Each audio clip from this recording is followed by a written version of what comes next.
সাইয়েদনা আবু বকর গাছের পাতার দিকে তাকায়া তাকায়া কাঁদতেন আর বলতেন, ইয়া লাইতানি কুনতু ওয়ারাকা মিনাস সাজারা তুদাত উতুকাল। আয় মানুষ যদি গাছের পাতা হইতাম তো জীবজন্তু আমারে চাবায়া চাবায়া খায়া ফেলতো, আমার আর হিসাব দেওয়া লাগতো না। আর এমন চিন্তা তো হওয়ার কথা ছিল আমার মতো জালিমের। অথচ আমি তো বটে, অধিকাংশের চেহারার দিকে তাকাইলে মনে হয় না মানুষ তার আখিরাতের চিন্তা আছে। কেন রে ভাই, কোন পুঁজির ভরসায় ভাবে নিশ্চিন্তে জীবন পার করতেছি বলেন? আবু বকর তো জান্নাতের গ্যারান্টি পাওয়া, আম্মা জান তো জান্নাতের গ্যারান্টি পাওয়া, আমাকে আপনাকে কে গ্যারান্টি দিল যে আমাদের মৃত্যুর যন্ত্রণা হবে না?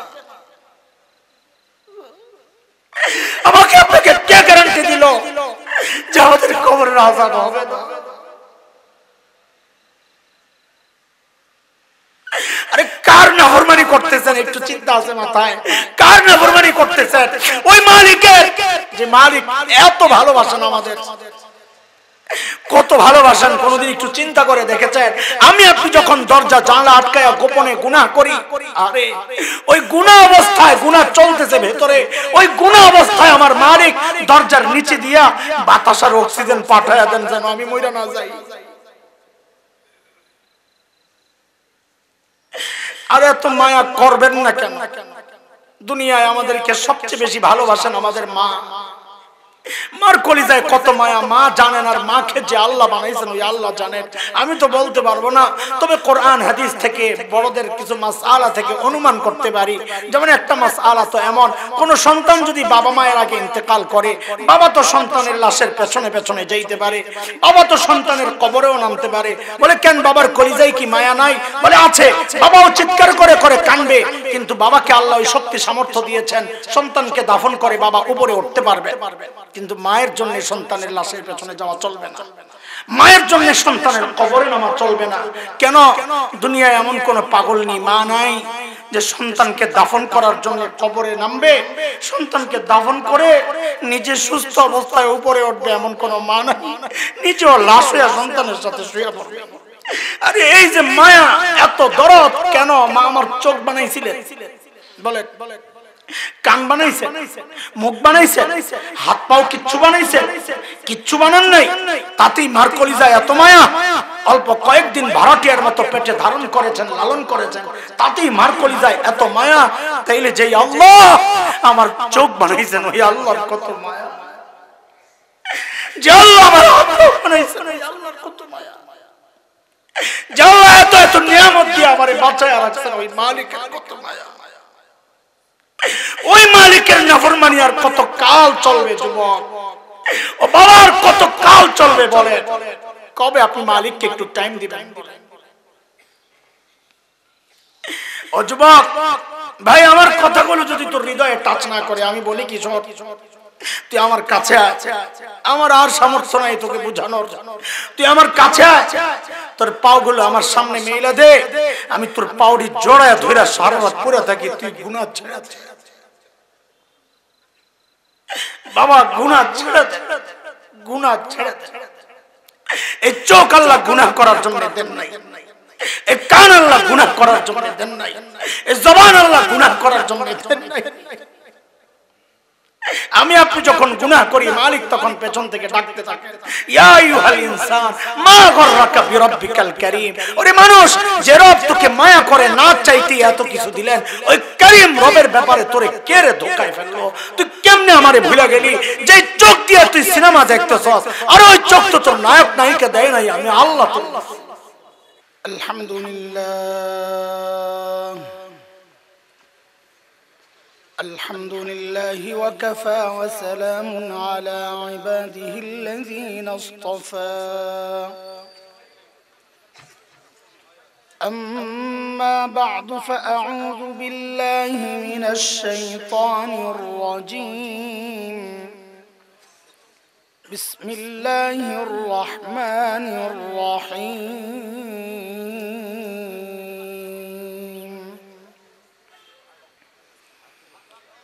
وعد الله الذين آمنوا منكم وعملوا الصالحات الصالحات ليستخلفنهم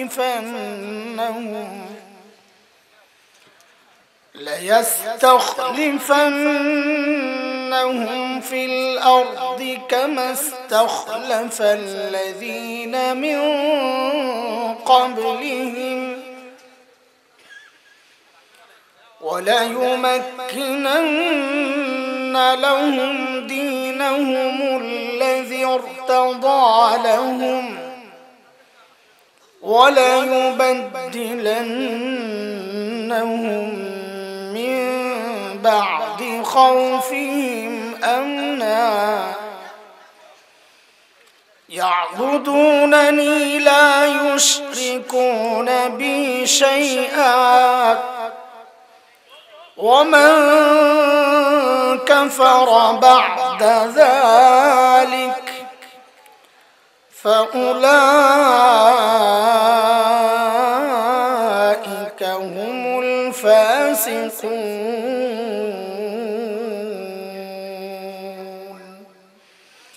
آمنت بالله صدق الله العلي العظيم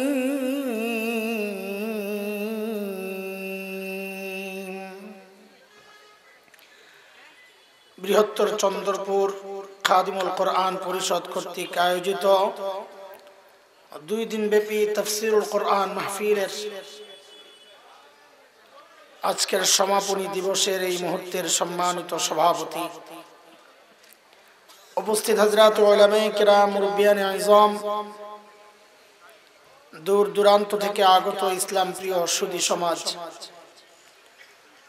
প্রিয় ছাত্র ভাইয়েরা যুবক বন্ধুরা পর্দার আড়ালের মা ও বোন আল্লাহ সুবহানাহু ওয়া তাআলার অশেষ মেহেরবানি যে মালিক লাখো কোটি মানুষ থেকে বাছাই করে দ্বীনি এই মজলিসে আমাকে আপনাকে আসার বসার কিছু কথা বলা ও শোনার তৌফিক দান করেছেন সেজন্য মহান রবের শুকরিয়া আদায় করি জবান খুলে প্রাণ খুলে কালিমাতুশ শুকর উচ্চারণ করি আলহামদুলিল্লাহ মুহতারাম হাজিরিন লম্বা সময় আমাদের বড় ভাই মজলুম জননেতা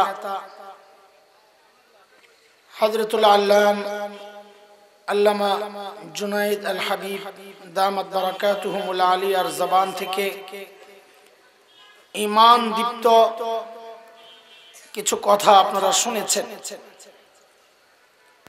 আমাদের ঈমানকে তাজা করার জন্য এই সমস্ত মানুষগুলোর এই বয়ান আর বক্তৃতা বক্তব্য এগুলোর কোনো বিকল্প নাই এই সমস্ত বয়ান আর বক্তৃতা দিয়েই তো আমাদের ঈমান তাজা হয় ঘুমন্ত বিবেক জাগ্রত হয় বাকি আমরা শুধু ওয়াজ পছন্দ করি ওয়াজ পছন্দ করি না বুঝেন না এই কথা বয়ান সব সময় বয়ান ওয়াজ হবে না কোন বয়ান হবে ওয়াজ কোন বয়ান হবে ওয়াজ ওয়াজ তো বুঝে দোলাই দোলাই তো কিছু বয়ান হবে ওয়াজ কিছু বয়ান হবে মা যে ছোটবেলায় আপনাকে গোসল করাইছেন শীতকালে গরম পানি দিয়ে সাবান দিয়ে ডলা দিছেন না খুব মজা লাগছে কান্নাকাটি করছিলেন কে কদ্দুর করছেন জানি না আমার আম্মা আমাকে ডরে নাকি গোসলই করাইতেন আমার এক চাচি ছিলেন বড় চাচি আমার ওই চাচির হাওয়ালা করতেন বোন আপনি করান চাচি নরম মানুষ আমারে বুঝায় টুজায় কোন রকমে গোসল করাইতেন তাও নাকি কয়েক জায়গায় হাতের কামড় টামড় পড়ে যেত আচ্ছা এই যে চাচি আমাকে গোসল করাইছেন জোর করে আমাকে ডলছেন ঘষছেন আমার শরীর থেকে ময়লা বের করছেন এটা আমার শত্রুতার কারণে না ভালোবাসার কারণে উম্মতের আলেমরা যখন আপনাদেরকে এরকম জোরালো কথাগুলো বলেন ওয়াসের নিয়তে এমনটা না ভাবা যে তারা জাতির শত্রু দেশের শত্রু বরং ভালোবাসার কারণেই মাঝে মাঝে ওয়াসের দরকার হয় নাইলে ওয়াজ রাখবেন কোথায় নাপাক জায়গায় বুঝেন নাই আগে ভাণ্ডকে ওয়াশ করে পরিষ্কার করে নিতে হবে না? তারপরে না ওই পরিষ্কার ভাণ্ডের মধ্যে ওয়াজ রাখা যাবে। তো এই জন্য আমরা আগে আল্লামা জুনায়েদ আল হাবিবকে সাহেবকে ফিট করছি ওয়াশের জন্য। এরপর আমাদের ভাই খালেদ সাইফুল্লাহ আইয়ুবী দামাত বারাকাতুহু মাইশা ওয়াজ কইরা ওই ভাণ্ড পুরা করবেন ইনশাআল্লাহ। ঠিক আছে না সেটিংটা? হ্যাঁ, মাঝখান দিয়ে আমি বদনাখালি টানাটানি করতেছি। গরম পানি আগায় দিই, ঠান্ডা পানি আগায় দিই। হায় মালিক। দোস্ত, আমি সূরাতুন নূরের একটা আয়াত তিলাওয়াত করছি। যদিও গত বছর আমাকে সূরাতুল মুমিনুনের কিছু আয়াত দেওয়া হয়েছিল, তো ওই সময় বলেছিলাম আয়াতগুলোর তাফসীর করার পর যে কিছু কথা রয়ে গেছে, প্রয়োজনে আগামী বছর আবার করব। ওনারা দেখি আবার এই আয়াতগুলোই দিয়ে দিয়েছে, আমার কথা কিছু বাকি ছিল। তো ঠিক আছে, ওই প্রসঙ্গের যেই কথাগুলো আমি আজকে আরেকটা আয়াত নিছি যেন ওই প্রসঙ্গটাই শেষ হয়। আমি যে আয়াত পড়েছি এই আয়াতের তরজমা আমি এখন করব না। যদি মনে থাকে, সময় থাকে, ইনশাআল্লাহ বয়ানের শেষ দিকে আয়াতের তরজমাগুলো করব।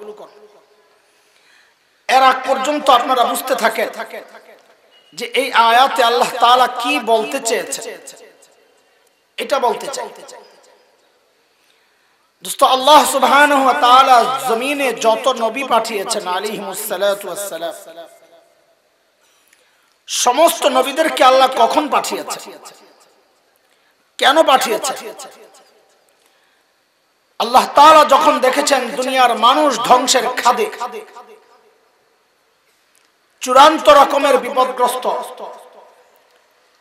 ওই বিপদগ্রস্ত বিপন্ন মানবতাকে রক্ষার জন্য, ওই অসুস্থ মানুষগুলোকে সুস্থ করার জন্য, ওই জাহান্নামের রাস্তায় দৌড়াতে থাকা মানুষগুলোকে জান্নাতের রাস্তায় উঠায়া দেওয়ার জন্য যুগে যুগে আল্লাহ সুবহানাহু ওয়া তাআলা হযরতে আম্বিয়া আলাইহিমুস সালামদেরকে দুনিয়ায় পাঠিয়েছেন। যেমন হযরতে মূসা আলাইহিস সালামকে আল্লাহ দুনিয়ায় কখন পাঠিয়েছেন? আল্লাহ তাআলা যখন দেখেছেন ফেরাউন এবং তার বংশের লোকেরা বনি ইসরাইলের উপরে এমন কোন নির্যাতন ছিল না যা করছিল না, ভয়ঙ্কর নির্যাতনের মুখে বনি ইসরাইল নিঃশেষ হয় প্রায়। নির্যাতনের কিছু ধরন আল্লাহ কোরআনে এনেছেন, কোন ধরনের নির্যাতন করত। তো সূরা ইব্রাহিমের মধ্যে একটা আয়াত আসছে, কিছু অনুমান করা যায় নির্যাতনের ধরন। হযরত মূসার এক বক্তব্য থেকে বোঝা যায়। আল্লাহ বলছেন, وَإِذْ قَالَ مُوسَى لِقَوْمِهِ اذْكُرُوا نِعْمَةَ اللَّهِ عَلَيْكُمْ إِذْ أَنْجَاكُمْ مِنْ آلِ فِرْعَوْنَ يَسُومُونَكُمْ سُوءَ الْعَذَابِ وَيُذَبِّحُونَ أَبْنَاءَكُمْ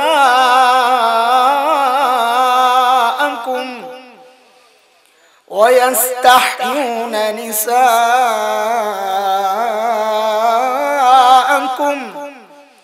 وَفِي ذَلِكُمْ بَلَاءٌ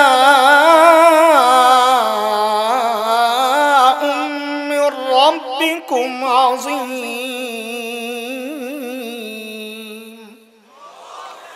এই আয়াত আল্লাহ নির্যাতনের ধরন দেখাইছে। বড়দের উপর কঠিন থেকে কঠিন শাস্তি প্রয়োগ করত। কি করত আমি একটু পরে আসতেছি ইনশাআল্লাহ। ছোটদের কি কি করত? তো আল্লাহ বলেন ইয়াস্তাহয়ুনা নিসাআকুম, তোমাদের মেয়েদেরকে, হযরত মূসার বক্তব্য এটা, তোমাদের মেয়েদেরকে বাঁচিয়ে রাখতো। মুফাসসিররা লেখেন ছেড়ে দিত ভোগ করার জন্য ভবিষ্যতে এবং কাজ করানোর জন্য। আর ছোট্ট শিশু ছেলে যারা জন্ম নিত, ছেলে ইউযাব্বিহুনা আবনাআকুম, ওই সদ্যজাত ছেলেকে ফেরাউন জবেহ করে হত্যা করত। কেন? ওই যে জ্যোতিষীরা স্বপ্নের ব্যাখ্যা দিয়েছে বনি ইসরাইল এক ছেলে আসবে, আপনার ক্ষমতা শেষ হওয়ার কারণ হবে। ফেরাউন ক্ষমতা, খুব ভালো করে বুঝেন কিছু সূক্ষ্ম কথা, ফেরাউন ক্ষমতা হারানোর ভয়ে এই ছোট্ট ছোট্ট শিশুদেরকে জবেহ করে। এবার একটু বুঝে শুনে জবাব দেন তো, এই ছোট্ট শিশু ফেরাউনের মতো এমন ক্ষমতাধর ব্যক্তিকে ক্ষমতা থেকে নামানোর শক্তি রাখে? কথা বলে না। এতক্ষণ চিল্লে কি এনার্জি শেষ হয়ে গেছে? একটু চা খাওয়ামো, আগে ঢেলে দিব। কথা বলা লাগবে, ঠিক আছে ইনশাআল্লাহ। চুপ থাকলে তো আমি কথা বলতে পারবো না। আমি দুর্বল মানুষ ভাই, 4-6 পিটাইতে পারবো না আমার বড় ভাইয়ের মতো। বড় ভাই তো খালি 4-6 পিট, 6-এর উপরে যদি থাকে ওইটাও পিটা। মাশাআল্লাহ, আল্লাহ হায়াতে আরো বারাকা দান করেন। আল্লাহ তাআলা জবানে কণ্ঠে আরো বারাকা দান করেন। আল্লাহ তার নিরাপত্তার চাদরে আমাদের এই ভাইদেরকে হেফাজত করেন। তো বলেন, এই ছোট্ট শিশু ফেরাউনের মতো এমন বিশাল শক্তির মালিক, তাকে ক্ষমতা থেকে নামানোর সামর্থ্য আর শক্তি রাখে? তাইলে ফেরাউন এই ছোট্ট শিশুদেরকে কেন জবাই করে? এত ভয় পায় কেন, ডরায়, এত ডরায় কেন? কি করতে পারবে? এটা আল্লাহ তাআলার একটা নিজাম আর সিস্টেম। আল্লাহ তাআলা দুনিয়াকে এইভাবেই সাজিয়েছেন, যারা হক হয়, খেয়াল করেন, যারা হক হয় সে যত দুর্বল হোক না কেন, যারা না হক হয়, বাতিল, আল্লাহদ্রোহী, তাগুত, সে যত শক্তিশালী হোক না কেন, আল্লাহ ওই দুর্বল হকের ভয় ওই শক্তিশালী না হকের কলিজায় ঢুকায় দেন। এর জ্বলন্ত প্রমাণ হচ্ছে এই কাঠমোল্লারা। আম করে বলে কাঠ দিয়ে বানাইছে, ভালোই হয়েছে, তোকে পিটাইতে সুবিধা। আচ্ছা কি আছে? আরে আল্লামা হাফেজ বাবুনগরী রাহিমাহুল্লাহ মানুষটা দাঁড়াইতে পারতেন না, পা সমস্যা। শাইখুল ইসলাম আল্লামা আহমদ শফি নওয়ারাল্লাহু মারকাদা মানুষটা বসতে পারতেন না। আচ্ছা আমার পাশের যে হুজুর, হযরতকে রাস্তায় নামায়া দিলে পিটাইয়া কয়জন রে ফেলাইতে পারবে? হ্যাঁ, একজনও না। কারবারটা দেখো তো। এই মৌলবী করে এত ডরান কেন আপনারা? বুঝলাম না তো। কি আছে ওদের কাছে? সবগুলোর পকেট চেক করে পাইবেন একটা মিসওয়াক আর তাসবিহ। তো এত ডরান কেন? আসলে আল্লাহর সিস্টেমটা এটা। মৌলবী যে হক, দুর্বল হওয়া সত্ত্বেও আল্লাহ ওই না হকদের কলিজায় মৌলবীর ভয় ঢুকায়া দিয়েছে। আল্লাহর সিস্টেমটা এটা। এই তো গেল বাচ্চাদের কথা। বড়দেরকে ফেরাউন কিভাবে শাস্তি দিত এটা বোঝার জন্য আরেকটা জিনিস বুঝেন। আমেরিকান ডলার দেখছেন তো? না দেখলেও বিশ্বাস করেন, আমি বলতেছি। আমি $1 কথা বলছি, $10 খুঁজে আবার আমার ব্যাককল মৌলবী বানায় না। কই পাইলাম না তো। কত ডলার? $1। $1 $1 এক পাশে দেখবেন ওদের সাবেক কোন প্রেসিডেন্টের ছবি,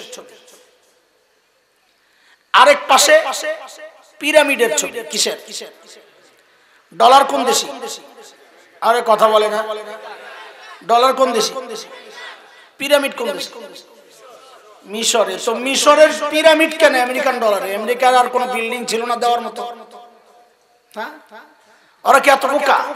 এটা বাংলাদেশের রিকশার পিছনের সাইনবোর্ড নাকি? আন্দাজে একটা লাগাই দিল।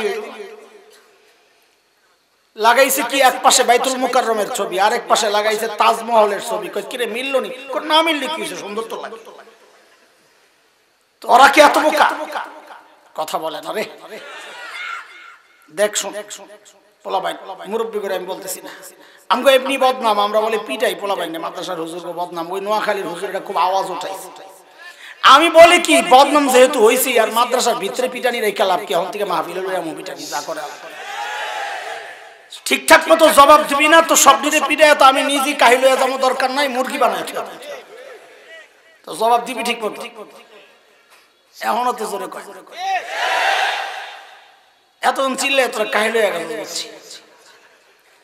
তো বলেন ওরা কি বোকা? তো কি? আরে বোকা না তো কি বলবেন তো? চালাক না, এটা ঠিক না। এই জন্য তো জিজ্ঞেস করতেছ। বোকা না মানে চালাক, এই কথা ঠিক না। বোকা আর চালাকের মাঝখানে আরেকটা আছে, ওটার নাম হলো বাটপা। বলেন ওরা কি? খালি বাটপার না আরো কিছু আছে? ওটা ওটা কইতেছে নাকি যেটা চাইতেছি এর লগে দিয়ে কাছাকাছি আছে ঠিক করে রাখো ওরে বাপ্পা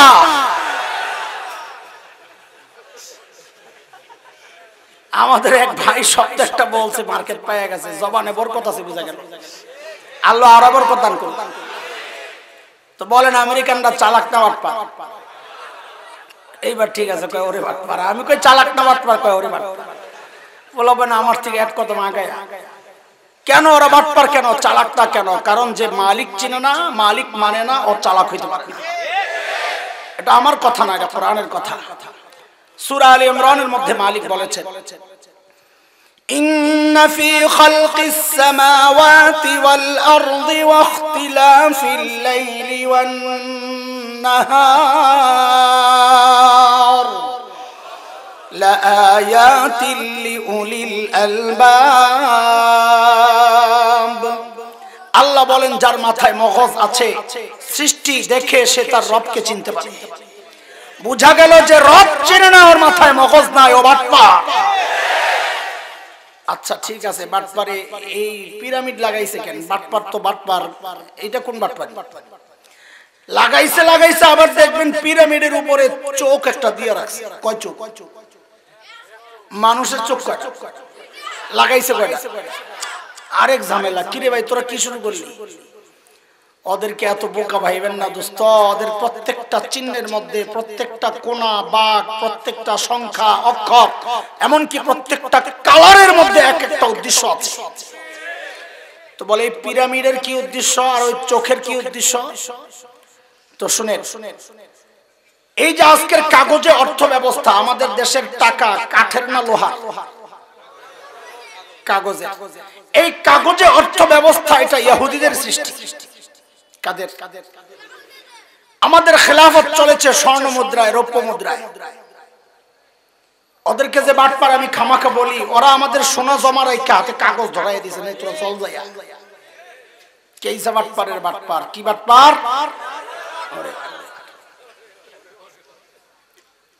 হায় খোদা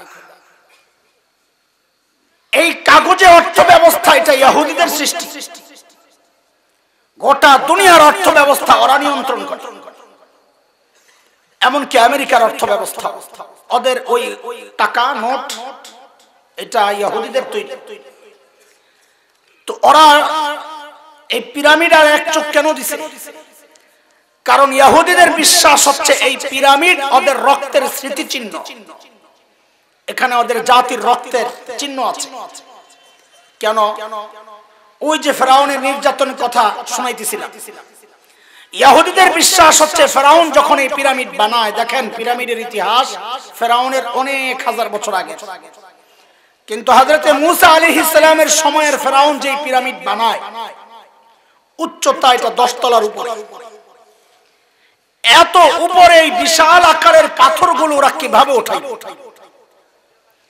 আজকের বিজ্ঞান পর্যন্ত অবাক কোন প্রযুক্তি ব্যবহার করে এই পাথর উপরে উঠাইছে পায় না খুঁজা এক একজন এক একটা বলে যার যেটা মনে চায় কেউ বলে জিন দিয়ে উঠাইছে কিন্তু ইহুদিরা মনে করে এই পিরামিড তৈরির সময় ফেরাউন এই কঠিন কাজগুলো বনি ইসরাইল ইহুদিদেরকে দিয়া করাইছে কেমনে মানব মিনার তৈরি করছে মানব মিনার মানব মিনার বুঝেন ইটের উপর ইট রাইখা মিনার তৈরি করা হয় মানব মিনার হচ্ছে মানুষের উপর মানুষ দাঁড়াইছে মানুষের উপর মানুষ দাঁড়াইছে এভাবে গোল হয়ে দাঁড়ায়া মানব মিনার তৈরি করছে ভেতরে পাথর একটা ঢুকায়া দিছে কয়েকজন মিল্লা উপরে উঠাইছে উপরের যারা আছে ওদেরকে দিছে ওরা আবার উপরে উঠাইছে এইভাবে মানব মিনার তৈরি করে এই বিশাল বিশাল পাথরগুলা যখন উপরে ওঠায় কখনো কখনো ওই উপর থেকে পাথর ছুটে নিচে পড়েছে তখন এই নিচে হাজার হাজার বনি ইসরাইল মৃত্যুবরণ করেছে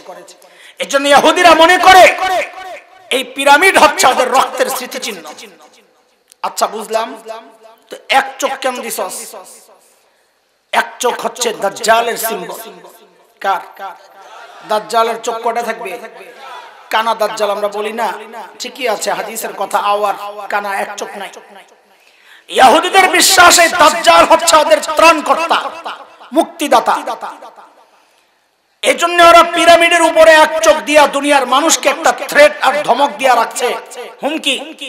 দুনিয়ার মানুষ, খুব শিগগির আমাদের মুক্তিদাতা দাজ্জাল মসিহুদ দাজ্জাল দুনিয়ায় আসছে। আমরা তার নেতৃত্বে, ওই যে নিচে আমাদের রক্তের স্মৃতিচিহ্ন, দুনিয়ায় গোটা দুনিয়ায় আমাদের যত রক্ত ঝরেছে সমস্ত রক্তের বদলা নেওয়ার জন্য আমরা আমাদের নেতার নেতৃত্বে খুব শিগগির আসছি, তোমরা রেডি হও। এই হচ্ছে মেসেজ। এই তথ্য বোঝানো আপনাদেরকে আমার মাকসাদ না, ভিন্ন কথা। আমি যেটা বলতে চাচ্ছি, ফেরাউন বনি ইসরাইলের উপর কি নির্যাতনটা চালাইছে যে এত বছর পরেও বনি ইসরাইল ইহুদিরা সেই নির্যাতনের কথা বলতে পারে। ঠিক ওই সময়ে আল্লাহ তাআলা নবী মুহাম্মদুর রাসূলুল্লাহ সাল্লাল্লাহু আলাইহি ওয়াসাল্লামকে দুনিয়ায় পাঠান, মুসা আলাইহিস সালামকে দুনিয়ায় পাঠান। এই পর্যন্ত আমার কথা বুঝেছেন? কথা বলে তাইলে সামনে আগানো যাবে। এবার আমাকে দুইটা প্রশ্নের জবাব দেন, আমার মূল কথায় ঢোকার জন্য এই ভূমিকার কথাগুলো আপনাদের বোঝা দরকার। বলেন তো সর্বশ্রেষ্ঠ রাসূল কে? মনে মনে ভাবছেন এটা একটা জিজ্ঞেস করার বিষয় হলো, আপনাদেরকে আমার সাথে যুক্ত করতেছি জিজ্ঞেস করে করে। বলেন আবার সর্বশ্রেষ্ঠ রাসূল কে? একজন বলছে আমাদের, এটাই পারফেক্ট জবাব। মুহাম্মদুর রাসূলুল্লাহ বললে তো নবীর শান বুঝাইলো, আমি তো মরাই রয়ে গেলাম। আমি যদি জবাবটা এইভাবে দিতাম, সর্বশ্রেষ্ঠ রাসূলকে বলে আমাদের রাসূল মুহাম্মদুর রাসূলুল্লাহ সাল্লাল্লাহু আলাইহি সাল্লাম, তো নবীর শ্রেষ্ঠত্ব বোঝা যাইতো, সাথে আমার শ্রেষ্ঠত্ব বোঝা যাইতো। আমিও আখেরি পয়গম্বর, শ্রেষ্ঠ নবীর উম্মত। তো আবার বলেন সর্বশ্রেষ্ঠ রাসূলকে? এখানে নাম্বার একটু কম পাইছেন, পরেরটা ফুল নাম্বার করতে হবে অ্যানসার। বলেন রোগী যদি ছোট হয়, ধরেন আমার মতো একটু গলা ব্যথা করতেছে, ঠান্ডা লাগছে, এই রোগীর চিকিৎসার জন্য বাংলাদেশের সবচাইতে বড় ডাক্তার তালাশ করা হবে। ছোট রোগীর জন্য এলাকার ছোট ডাক্তার, তাই না? কিন্তু রোগী যদি বড় হয়, ডাক্তারও কত বড়, রোগী যত বড় ডাক্তারও চাইবে তত বড়। যেহেতু আল্লাহ সুবহানাহু ওয়া তাআলা হযরত আম্বিয়া আলাইহিমুস সালামদেরকে দুনিয়ায় পাঠিয়েছেন দুনিয়ার অসুস্থ মানুষের চিকিৎসার জন্য, বুঝা গেল আল্লাহ সর্বশ্রেষ্ঠ রাসূলকে ওই যুগে ওই সময় পাঠাইছেন যখন দুনিয়ার মানুষের অবস্থা সবচাইতে ভয়ঙ্কর খারাপ অবস্থায় চলে গিয়েছিল। নাইলে আল্লাহ সর্বশ্রেষ্ঠ রাসূলকে ওদেরকে ঠিক করতে আনতেন না। ওই যুগটাকে বলে আইয়ামে জাহিলিয়া। কি বলে? বর্বরতার যুগ। অদস্ত বর্বরতার মাত্রা কোন পর্যায়ে ছিল যে আল্লাহ সর্বশ্রেষ্ঠ রাসূল ডেকে আনলেন? এই কথাগুলো বুঝেন, পরের কথা বুঝতে সহজ হবে। ইতিহাস বলে যারা একটা একটা পয়সার জন্য মানুষ খুন করে ফেলতো নির্দ্বিধায়। মূর্তি পূজা এখন হয় কিনা? তখনও হতো। পার্থক্য কি? এখন মসজিদের মধ্যে মূর্তি রেখে পূজা করা হয়, তখন খোদ বাইতুল্লাহর ভেতরে 360 মূর্তি, ঘরের মধ্যে আলাদা মূর্তি, সফরে যাওয়ার সময় বগলের নিচে করে আলাদা মূর্তি নিয়ে যেত। কেন? রাস্তায় যদি পূজা করার জন্য আবার খোদা না পাওয়া যায়। রাস্তায় সুন্দর একটা পাথর দেখছে তো পকেটের মূর্তি ফালাইয়া ওই পাথরের পূজা করা শুরু করছে। অদস্ত জন্ম নিয়ন্ত্রণ এখন হয় কি হয় না? তখনও হইতো। পার্থক্য কি? এখন জন্ম নিয়ন্ত্রণ হয়, পেটের ভেতরে বাচ্চা নষ্ট করা হয় অথবা আসতে দেওয়া হয় না। আর তখন জন্ম নিয়ন্ত্রণ হতো বাচ্চা হওয়ার পর দেখতো ছেলে না মেয়ে।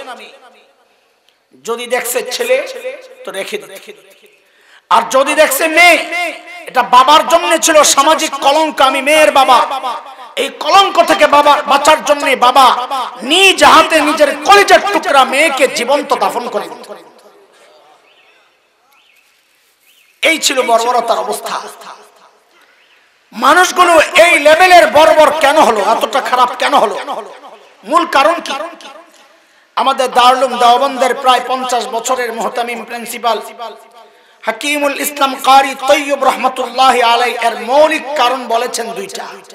বলেন এই দুই সমস্যা যেখানেই থাকবে সেখানে অপরাধ প্রকট আকার ধারণ করবে। এক নম্বর সমস্যা হচ্ছে জাহালত, অজ্ঞতা, মূর্খতা, লেখাপড়া নেই। দুই নম্বর সমস্যা হচ্ছে চারিত্রিক অধঃপতন। চরিত্র খারাপ থাকলে, লেখাপড়া থাকলেও মানুষ অপরাধ করে। যেমন একজন ইঞ্জিনিয়ার, তার লেখাপড়া আছে কিনা, অথচ চরিত্র নষ্ট হওয়ার কারণে জাতি দেখলো সে সরকারি কাজ করতে যায় আর রডের বদলে বাস ঢুকায়। একজন ডাক্তার শিক্ষিত না মূর্খ, চরিত্র নষ্টের কারণে জাতি দেখেছে সাবরিনাদের মতো কিছু অসাধু ডাক্তার করোনার টিকা না দিয়ে সার্টিফিকেট বিক্রি করে দিয়েছে। ঠিক ওই সময়ে এই দুই সমস্যা মোকাবেলার জন্য আল্লাহ সুবহানাহু ওয়া তাআলা শ্রেষ্ঠ রাসূলকে দুইটা মিশন দিয়ে দুনিয়ায় পাঠান। কয় মিশন? আল্লাহর হাবিব সাল্লাল্লাহু আলাইহি ওয়াসাল্লাম দুনিয়ায় নবুয়ত পেয়ে ঘোষণা দিলেন, ইন্নামা বুইস্তু মুআল্লিমা বুইস্তু লিউতাম্মিমা মাকারিমাল আখলাক।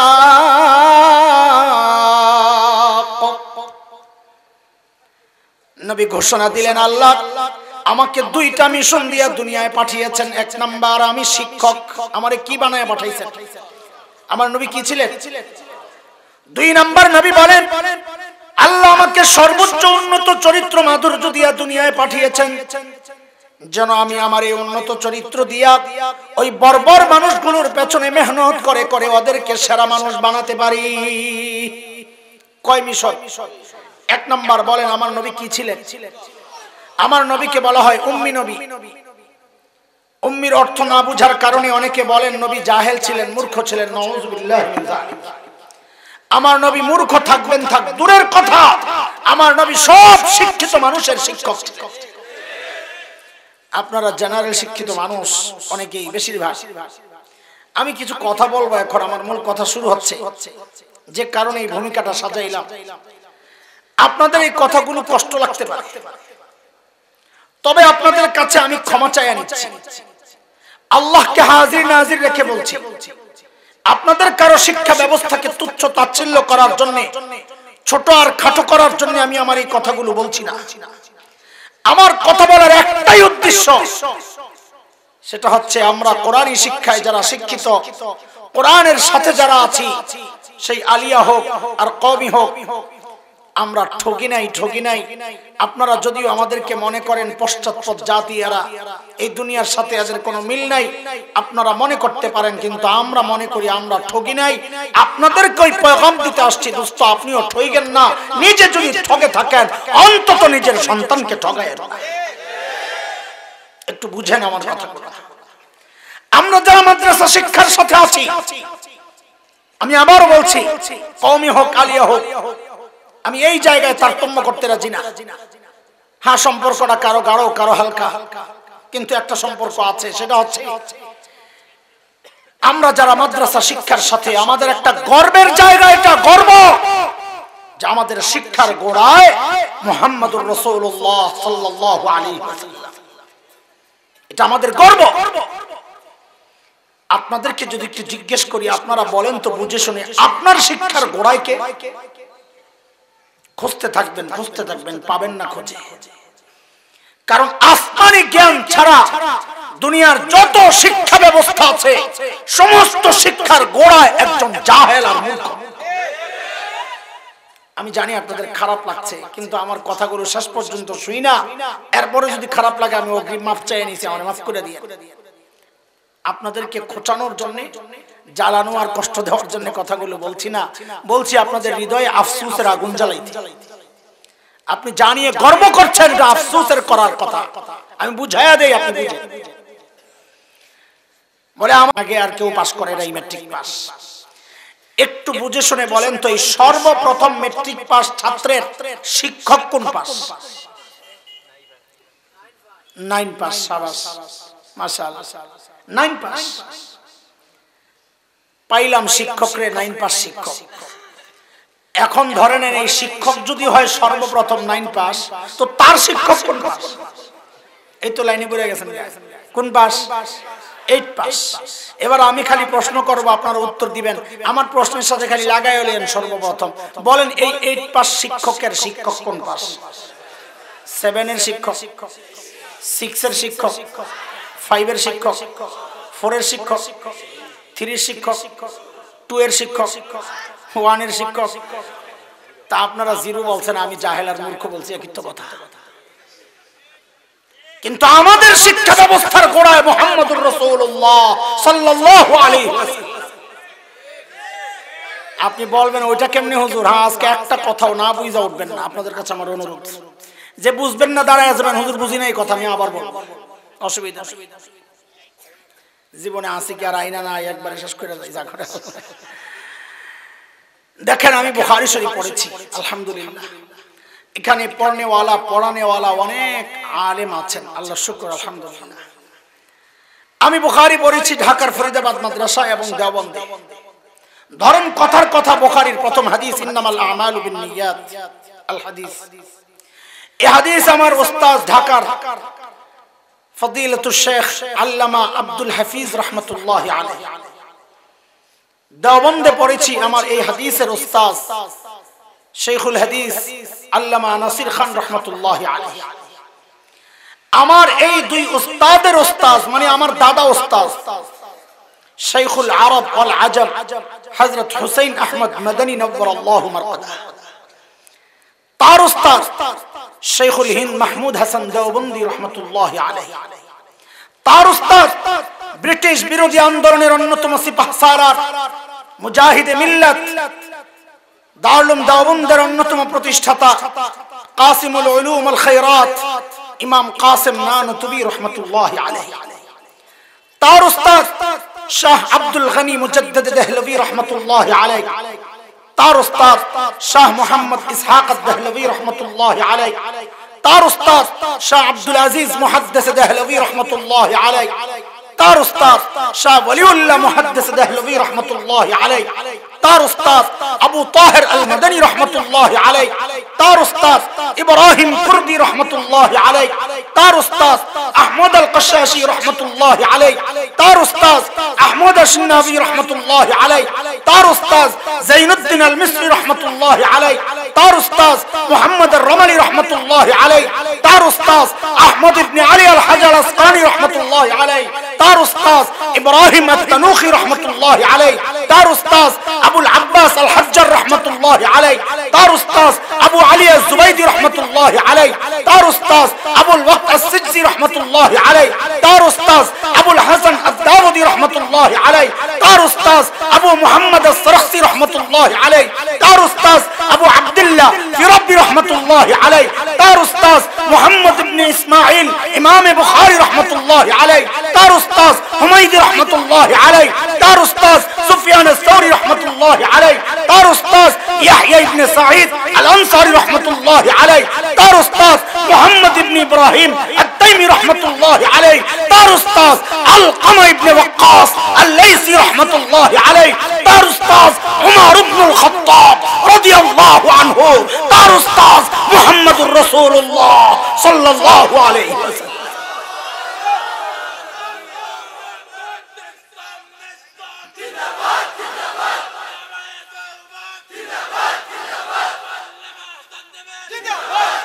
মুহতারাম হাজরিন, আর এটা আমাদের গর্ব, আমাদের শিক্ষার গোড়ায় মুহাম্মদুর রাসূলুল্লাহ সাল্লাল্লাহু আলাইহি ওয়াসাল্লাম।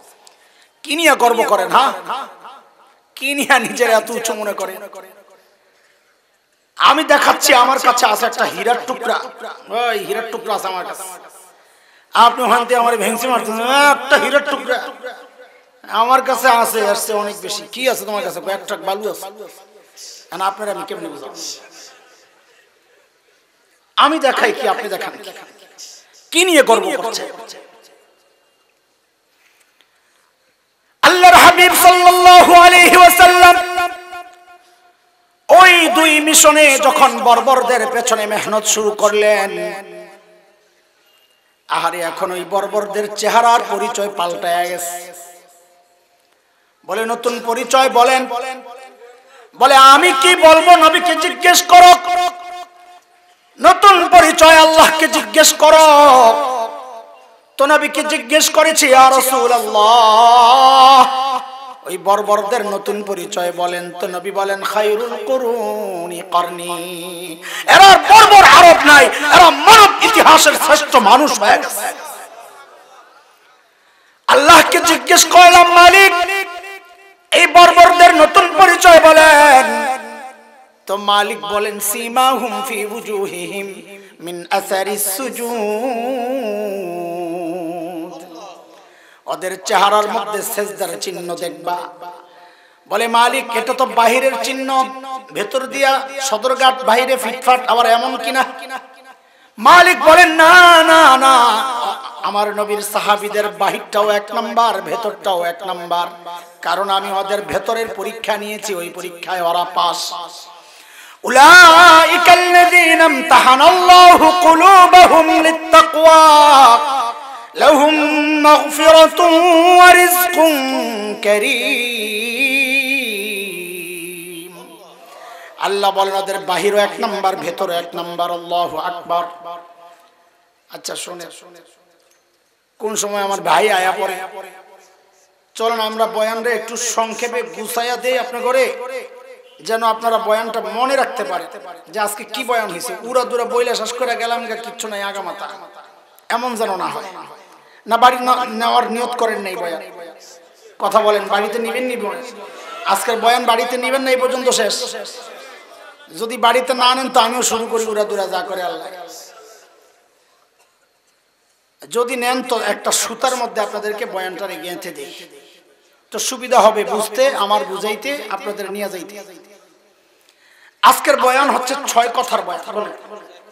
বলেন বলেন সবাই বলেন, কয় কথা? পোলাবেন ভালো করে শোন, কয় কথা? সাহাবীদের ব্যাপারে 3 কথা, আমার মতো জাহেলদের ব্যাপারে 3 কথা। সাহাবীদের ব্যাপারে 3 কথা কি? আমি যা বলি হুবহু আমার সাথে তাই বলেন, আপনারা জবাব দিয়েন না, পড়া মুখস্থ করেন আগে, আর পরে জবাব বলেন আমার সাথে। ওরা ছিল কি? সবাই বলতে হবে ওরা ছিল কি, হইল কি? একটা অবাক হওয়ার ভাব নিয়ে নেন, হইল কি? আবার বলেন ওরা ছিল কি, হইল কি? মাঝখানে ঢুকলো কি? হ্যাঁ, জবাবটা মাথায় থাকলে বলতে মজা লাগবে। বলেন ওরা ছিল কি মানে ছিল সবচাইতে খারাপ মানুষ। বলে সবচাইতে খারাপ কেমনে বুঝলাম? নাইলে আল্লাহ ওদেরকে ঠিক করার জন্য সর্বশ্রেষ্ঠ রাসূল আনতেন না। এটাই প্রমাণ ডাক্তার বড়, রোগীও বড়। বলেন ডাক্তার বড়, তো বলেন ওরা ছিল কি সবচাইতে, হইল কি? খায়রুল কুরুন মানে সবচাইতে ভালো হয়ে গেছে। কি হয়ে গেছে? সবচাইতে ভালো। এই যে পরিবর্তনটা ছিল সবচেয়ে খারাপ, হয়ে গেল সবচেয়ে ভালো, এই পরিবর্তনের কারণ কি? মাঝখানে কি ঢুকছে রে ওষুধ? কোরআন সুন্নাহ। কি ঢুকছে? তো সুন্নাহ যেহেতু কোরআনের ব্যাখ্যা, এজন্য আমি জিজ্ঞেস করব কিসের ছোঁয়ায়? বলবেন খালি কোরআনের ছোঁয়ায়। এইবার পুরোটা আবার বলেন তো, বুঝ যেহেতু হয়েছে তো বলতে মজা লাগবে ইনশাআল্লাহ। বলেন আবার আমার সাথে, পড়া মুখস্থ করেন। ওরা ছিল কি, হইল কি, মাঝখানে ঢুকলো কি? বুঝে আসছে তো না? এইবার আমাদের 3টার হয়ে গেছে। পোলাবেন হাসস বেরা মুদিরা শয়তানগুলা, আমার জান বাইরে যেতেছে বুঝাইতে। হ্যাঁ আসে। কোন মুরগি বলে ডিম পারছে, একবারটা ওই ডিম নিয়ে সিদ্ধ করে খায়া করেন, আরে মজা লাগে না ডিম। মুরগিকে মিয়া পারার সময় আমার জান্ডা বেরিয়ে গেছে, আর তোমার মজা লাগে না। সাহাবায়ে কেরাম তো কোরআন ধইরা নিজেদেরকে সেরা বানাইছে, আর আমরা ওই কোরআন ছাড়ছি। সাহাবায়ে কেরাম যেটা ছাড়ছে আমরা ওটা ধরছি। এই জন্য আমাদের জন্য এটা গর্বের কথা না আফসোসের কথা? তো ওই 3 কথা এবার বলেন, ধরলাম কি, ছাড়লাম কি? কি ধরছি কি ছাড়ছি বুঝে আসছে তো? সাহাবায়ে কেরাম যেটা ধরছে আমরা ওটা ছাড়ছি, ওরা যেটা ছাড়ছে আমরা এটা ধরছি। বলেন ধরলাম কি, ছাড়লাম কি? এটা গর্বের কথা না আফসোসের? তো আফসোসটা করতে হবে এইভাবে। আমি যেভাবে দেখাই, মুরব্বীরা না কেউ না, স্টেজের কারো দরকার নাই, সামনে যারা আছেন তারা এরকম হাত উঠান, কপালে একটা জোরে সোরে বাড়ি মারেন, কলিজার থেকে একটা শব্দ বাইর করে আহারে করলাম। এই আহারে তো হালকা ভাবে বললে হবে না, এটা কলিজার নিচের থেকে বের করতে হবে আফসোসটা। আহারে করলাম। বলেন আবার ধরলাম কি, ছাড়লাম কি, আহারে করলাম। কয় কথার সবক হইল? কয় 3 কথা। কয় কথা? সাহাবীদের ব্যাপারে কয় কথা? বলেন 3 কথা। ওরা ছিল কি, হইল কি? মাঝখানে আমরা ধরলাম কি, ছাড়লাম কি, আরে করলাম। মনে থাকবে তো ইনশাআল্লাহ? এই যে এই পাশে 3 কথা, এই পাশে 3 কথা, এই দুইটার 2টা উদাহরণ দিব, আমার বয়ান শেষ। মাওলানা মিজান ডরায় যাও না, যারে কয় কেউ তাড়াতাড়ি শেষ করলে আমি কারে বলবো না। মানে দুই উদাহরণ দিতে সময় লাগবে, এর মানে এটা না যে 5 মিনিটে উদাহরণ শেষ করে ফেলাম। বয়ান হচ্ছে এটা, মাত্র শুরু করতেছি। আবার বুড়ার ডরায় না যে বলে মাত্র শুরু করতেছে, হায় সুবহানাল্লাহ, খোদা কতক্ষণ নেই আল্লাহ জানে। না না, ব্যালেন্স আছে, ডরায় না। এই যে সাহাবায়ে কেরাম ছিল কি হইল কি, এটার একটা উদাহরণ শুনেন।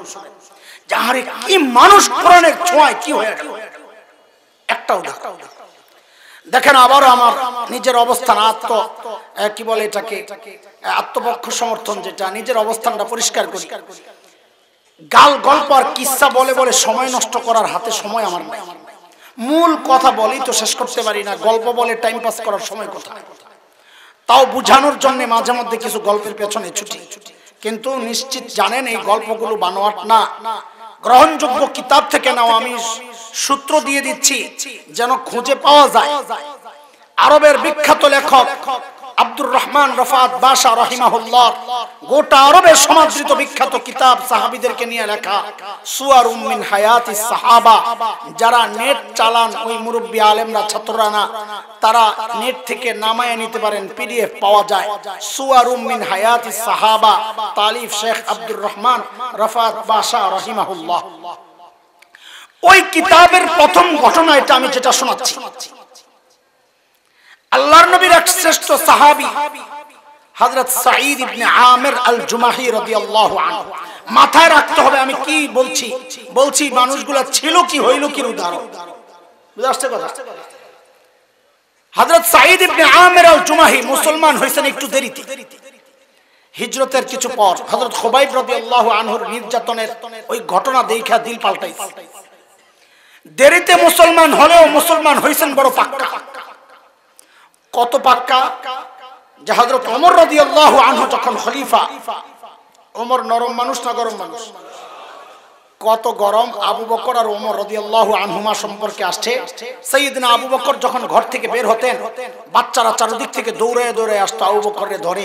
কেউ হাতে ধরে, কেউ পাঞ্জাবি টাইনা ধরে, পাঞ্জাবি তো না কাপড় টাইনা ধরে, কেউ সামনাসামনি দৌড়ায়, কেউ পিছন দিয়ে প্যান একটা ধইরা পিছনে পিছনে দৌড়ায়। পোলাবেন দেখেন না কেমনে দৌড়ায়।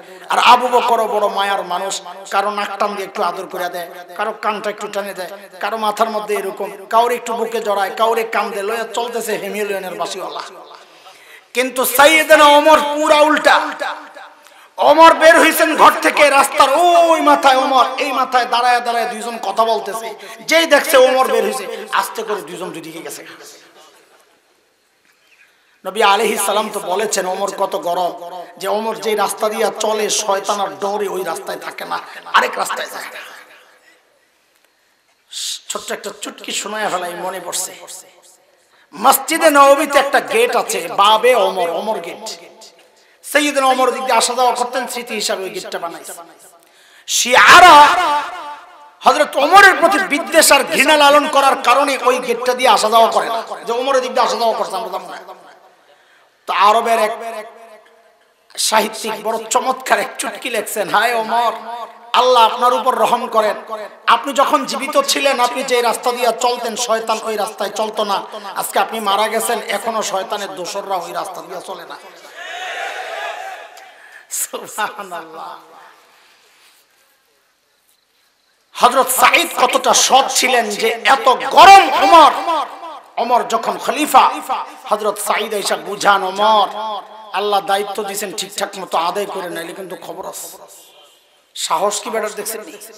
কেন এত সাহস? মানুষ নিজে যখন সৎ হয় তার সাহস উঁচা হয়। নিজের মধ্যে 2 নম্বরই থাকলে কথা কয় মিনমিন কইরা, আর তেলের দাম বাড়ায়। তেলের দাম বাড়ানি বুঝুসনি, ব্যাখ্যা লাগবো না তো। হ্যাঁ, কেউ না বুঝলে দাঁড়ায় যায়, বুঝি নাই তোলে বলবা, নাহলে কোনো ব্যাখ্যায় যাবো না।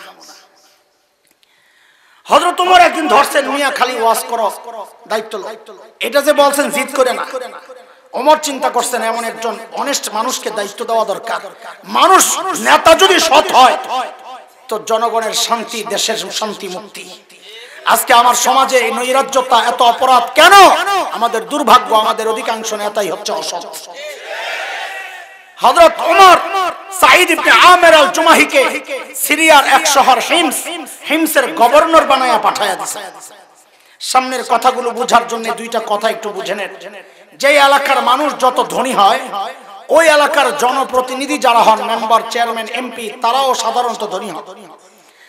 আজকের দুনিয়ায় Bangkok, Singapore, Thailand, Dubai, Abu Dhabi, Karachi, Bombay, আমাদের চিটাগং, এগুলো যেমন বাণিজ্যিক শহর, ওই সময়ে গোটা দুনিয়ার বাণিজ্যিক শহর ছিল সিরিয়া। এবার একটু বুঝে শুনে বলেন তো, সেই সিরিয়ার এক শহর হিমস, হিমসের গভর্নর ধনী হওয়ার কথা না গরিব হওয়ার কথা? কেমন ধনী? ছোট মোটো না, অনেক বড়। আল্লাহর নবীর সাহাবী কত বড় ধনী ছিলেন একটু শুনেন সামনের গল্প। ওই যে মাথায় রেখেন, মানুষগুলা ছিল কি এক পয়সার জন্য যারা মানুষ খুন করত, কোরআনের ছোঁয়া এখন পরিবর্তনটা দেখেন। হিমস থেকে এক দল আসছে হযরত ওমরের সাথে সাক্ষাৎ করার জন্য। হযরত ওমর কথাবার্তা বলার পর বললেন, তোমরা হিমসের গরিবদের একটা লিস্ট দাও, আমি বাইতুল মাল, রাষ্ট্রীয় কোষাগার থেকে ওদের জন্য কিছু বরাদ্দ দিয়ে দিই। ওরা সুযোগ পায়া লিস্ট করছে একটা লম্বা। হযরত ওমরের কাছে জমা দিয়েছেন ফুকারা ও হিমস, হিমসের গরিবদের লিস্ট। সাইয়েদনা ওমর লিস্টের দিকে নজর বুলে অবাক হয়ে গেছেন। কেন? দেখেন যে লিস্টের শুরুর দিকেই হিমসের গভর্নর সাঈদ ইবনে আমির আল জুমাহি। সাইয়েদনা ওমর জানতে চাইলেন, আমি এরকম ফাঁকে এরকম কি ব্যাপার, তোমাদের গভর্নর কি গরিব? হিমসের লোকেরা জবাব দেন, বালা আমিরুনা আফকারুনা, আমাদের গভর্নর শুধু গরিব না, হিমসের মধ্যে সবচাইতে গরিব। হযরত ওমর এতটা খুশি হয়েছেন, আরে আমার অধীনস্থ একজন কর্মকর্তা এত সৎ, এত জাহিদ, দুনিয়া বিমুখ। খুশি হয়ে হযরত ওমর সাথে সাথে 1000 স্বর্ণ মুদ্রা প্যাকেট করে দূত মারফত পাঠায়া দিয়েছেন, যাও আমার পক্ষ থেকে আমার সাঈদকে হাদিয়া দিয়ে আসো। কত কত? 1000 স্বর্ণ মুদ্রা, টাকা না, কোটি টাকার উপরে। দূত যখন ওই হাদিয়ার প্যাকেট নিয়ে হিমসে পৌঁছে, হযরত সাঈদের কাছে যখন হাদিয়ার প্যাকেট পেশ করে থলি, হযরত সাঈদ প্যাকেটটা খুলি যখন দেখলেন এই বিশাল অঙ্কের হাদিয়া তার জন্য, তিনি সাথে সাথে প্যাকেটটা এইভাবে ছুঁড়ে মেরে চিৎকার দিয়ে বলে উঠলেন, ইন্না লিল্লাহি ওয়া ইন্না ইলাইহি রাজিউন। পড়ার কথা ইন্না লিল্লাহি আলহামদুলিল্লাহ। হাদিয়া পাওয়া এটা কি গুনার কাজ? আমি তো আলহামদুলিল্লাহ পড়তাম, সাথে ভিতরে যাই আরো 3টা লাভ দিতাম। আপনি কি করতেন? আমারটা আমি আগে বলে নিলাম, ইন্না কয় 4টা দিতাম। সাবাস, ভালো একজন শ্রোতা পাওয়া গেছে, হুজুরের ছোট করতে রাজি না। এমন ভাবে ইন্না লিল্লাহ পড়ছেন, বউ তো ভেতর থেকে ডরায় গেছে। আরে মদিনা থেকে দূত আসছে, না জানি কোন দুঃসংবাদ নিয়ে আসছে, আল্লাহই জানে। সাথে সাথে জিজ্ঞেস করলেন, আকুতিলা উমর ইবনুল খাত্তাব, কি ব্যাপার মদিনার দূত কোন দুঃসংবাদ লয়ে আইছে, তাড়াতাড়ি কোন। সাইয়েদনা ওমর কি শহীদ হয়ে গেছেন নাকি? হযরত ওমর বলেন, সাঈদ বলেন, না না না, ওমর শহীদ হয় নাই, ঘটনা তা না, বরং তার চেয়ে মারাত্মক ঘটনা। কি বলে? তার চেয়ে বলে মারাত্মক, বউ তো আরো ডরায় গেছে। আকুতিলাল মুসলিমুনা ফি মারিকা, তাইলে কি কোন যুদ্ধে মুসলমান ব্যাপকভাবে শহীদ হয়ে গেল না? হযরত সাঈদ বলেন যে না, ঘটনা তাও না, বরং তার চেয়ে মারাত্মক। বউ তো আরো ডরায় গেছে, আরে এর চেয়ে মারাত্মক ঘটনা কি হইতো? তো বউ বলে, আরে বলেন না, আমার তো কলিজা শুকায়া যাচ্ছে, কি সমস্যা? এইভাবে ইন্না লিল্লাহি কেন পড়েন? হযরত সাঈদ যে জবাবটা দিয়েছেন দোস্ত, ওই জবাবটা ইতিহাস হয়ে আছে। ওই জবাবটা ইতিহাসের পাতায় সোনার অক্ষরে লেখা হয়ে গেছে। এখন তার থেকে আমরা নসিহত গ্রহণ করছি। হযরত সাঈদ বলেন, দাখালাত আলাইয়া দুনিয়া লিতুফসিদা আখিরাতি, আরে আমার ঘরে দুনিয়া ঢুকছে আমার আখিরাতকে বরবাদ করার জন্য। কি মানুষ কি হয়ে গেছে খেয়াল করে। সাথে সাথে বিবিকে বললেন, আমি চাই মদিনার দূত আমার ঘরে থাকতে থাকতে এই 1000 স্বর্ণ মুদ্রা তুমি হিমসের গরিবদের মধ্যে বিলায়া দিবা। আমার বউ যদি হইতো, যদি আমি বলতাম, আপনাদেরটা বলি না, ডর লাগে, এখন তো এলাকা ছাড়ি নাই, আমার বউ যদি হইতো, দিয়ে বসো, এটা ভেংসি মারলো, হইলে আমার তো এমনি মন খারাপ হয়ে গেল। একটা তাকওয়া দেখাইছিলাম, বললে হইতে পারলাম না, সব দিয়ে না যাইজ দি সবসময় খালি কত সমস্যা, ঘরে এটা কিছু নাই। কিন্তু দোস্ত, বউ তো সাহাবীর বউ। কার বউ? আল্লাহ যার লগে যেমন মিলায়। হ্যাঁ, পোলাপান তো করে একটা শব্দ শিখাই দিয়ে আজকে আমার সাথে সাথে বল, জেসকার লগে তেসকা। বল বল সবাই বল, জেসকার লগে। আয়াত আছে একটা এরকম সূরা নূরে, আল খাবিসাতু লিল খাবিসিনা ওয়াল খাবিসুনা লিল খাবিসাত ওয়াত তাইয়িবাতু লিত তাইয়িবিনা ওয়াত তাইয়িবুনা লিত তাইয়িবাত উলাইকা মুবাররাউনা মিম্মা ইয়াকুলুন লাহুম মাগফিরাতুন ওয়া রিজকুন কারীম। এই আয়াতের সহজ তরজমা হইল জেসকার লগে তেসকা। তোরা বুঝছ নাই ভালো করে না তো শোন। আগে যে মুরব্বীরা বিয়ে করতে গেছে, যে বউ দেখতে গেছে, যে ও আবার মনে করছে নিজে নিজে গেছে বউ দেখতে, তোকে মতো তো বেহাই আছে। মার বোনের সাথে লেগে গেছে, যায় তো নিজে দেখে না, নিচের দিকে তাকায় থাকে, ওই মার বোনের চেহারার দিকে তাকায় রয়েছে। যেই দেখছে হেরা একটু অন্য দিকে তাকাইছে, আস্তে ফাঁকে দিকে রয়েছে। শরমে শেষ, তোকে মতো এত বেহান।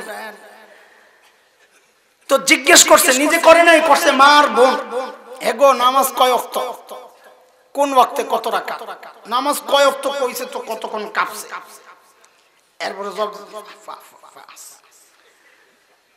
কোন ওয়াক্তে কত রাকাত, হায় এটা জবাব দিতে আধা ঘন্টা গেছে। আমার এক ওস্তাদ গেছে বিয়ে করতে, নিজে কাহিনী শোনাইছে। আমার তো নিয়তে নেই বিয়ে করুম, প্রশ্ন করলে যেন পারে আমার মা বোনরা সামনে যেন না বলে যে মূর্খটারে বিয়ে করানোর কারণ নাই। যাই সহজ একটা প্রশ্ন করছে, এই ফজর নামাজ কয় রাকাত? চিন্তা করলাম নফল নাই, কিছু নাই, বিতির নাই, সুন্নত নাই, 2 রাকাত সুন্নত 2 রাকাত ফরজ, সহজ জবাব দিয়ে লাগবে। যেই জিজ্ঞেস করছি ফজর নামাজ কয় রাকাত, কয় 12 রাকাত। আমি শাসছে শেষে বলি না, এই লাজুকটারেই বিয়ে করতে হবে। মেয়েদের সৌন্দর্য লাজুকতা। ইন্নাল্লাযীনা ইয়ারমুনাল মুহসানাতিল গাফিলাত, প্রশংসার মধ্যে গাফিলাত আসছে। লাজুকতা, গাফেল, একটু এত চতুর সচেতন না। তোমরা তো ঘোষো ভেরি স্মার্ট, কদিন পরে জুতা দিয়ে পিটা স্মার্টনেস প্রকাশ পায়। তো বিয়ের পরে আমার ওস্তাদ নাকি জিজ্ঞেস করছে, এগো এই যে 12 রাকাত কইলা কি হিসাবে? বিতির নাই, সুন্নত নাই, মুস্তাহাব নাই, নফল নাই, কি হিসাবে কইলা 12 রাকাত? আপনার যে অবস্থা, আমার জায়গায় যদি আপনি বইতেন তো জিগাইলে 20 রাকাত কইলা। এত লাজুক ছিল ছেলেও মেয়েও। আর এখন যুগ পাল্টাইছে, এখন ছেলে মেলে যায় আর এগুলা জিজ্ঞেস করে না, নামাজ কয় রাকাত, ওযুর ফরজ কয়টা, গোসলের ফরজ কয়টা, এগুলা জিজ্ঞেস করে না। কি জিজ্ঞেস করে? এই বিশ্বকাপ চলাকালীন যদি মেয়ে দেখতে গেছে, যায় জিজ্ঞেস করছে, হেগো কোন দলের সাপোর্টার? কথা বলে না। যায় জিজ্ঞেস করছে, তোমার ফেভারিট গায়ক কে, নায়ক কি? এই প্রশ্ন করা ঠিক আছে? এই যে খালি উল্টা পাল্টা, ঠিক আছে নি? হ্যাঁ ঠিক আছে বেটা। কেন অপ্রশ্ন করে যাই না, কয় যে একটা খবিস, ওর লগেরটাও খবিস পরে কিনা। এটার নাম হইল জেসকার লগে তেসকা। বুঝে আসছে নি? এবার তো করে আর কেমনে বুঝাম? বুঝা যেই না হযরত সাঈদ বললেন, এই আমি চাই মদিনার দূত আমার ঘরে থাকতে থাকতে এই 1000 স্বর্ণ মুদ্রা সব বিলায়া দিয়ে দিবা। বউ কয়, আলহামদুলিল্লাহ, আপনি টেনশন করেন না, আমি সব দিয়ে দিতেছি। দূত এই সমস্ত কারবার দেখে কয়, হায় খোদা, আমি আসলাম কই, এরা মানুষ না ফেরেশতা। দ্রুত ফেরত গেছেন মদিনায়। যায় হযরত ওমরের কাছে সব বর্ণনার পর ওমর তো এত খুশি, এত খুশি, সাথে সাথে বললেন, এই কাফেলা রেডি কর, আমার সাঈদকে দেখতে যাও। এটা বর্তমান জমানা না, যা টিকিট মাওলানারে বলছে, মিজান একটা টিকিট পাঠায় দাও। জি হুজুর, পাঠাই দিয়েছে। তো মোবাইলে একটা টিকিট পাঠায় দিয়েছে, এয়ারপোর্ট যায় দেখাইছি, বোর্ডিং কার্ড দিয়ে দিয়েছে, প্লেন দিয়ে চো। এটা সুযোগ না রে। বহুদূর যাওয়ার জন্য অনেক বেশি প্রস্তুতির দরকার। কিন্তু ওমরের হৃদয়টা এতটা আলোড়িত হয়েছে, দেরি নাই, চল সয় না, তাড়াতাড়ি আমার সাঈদকে দেখতে যাও।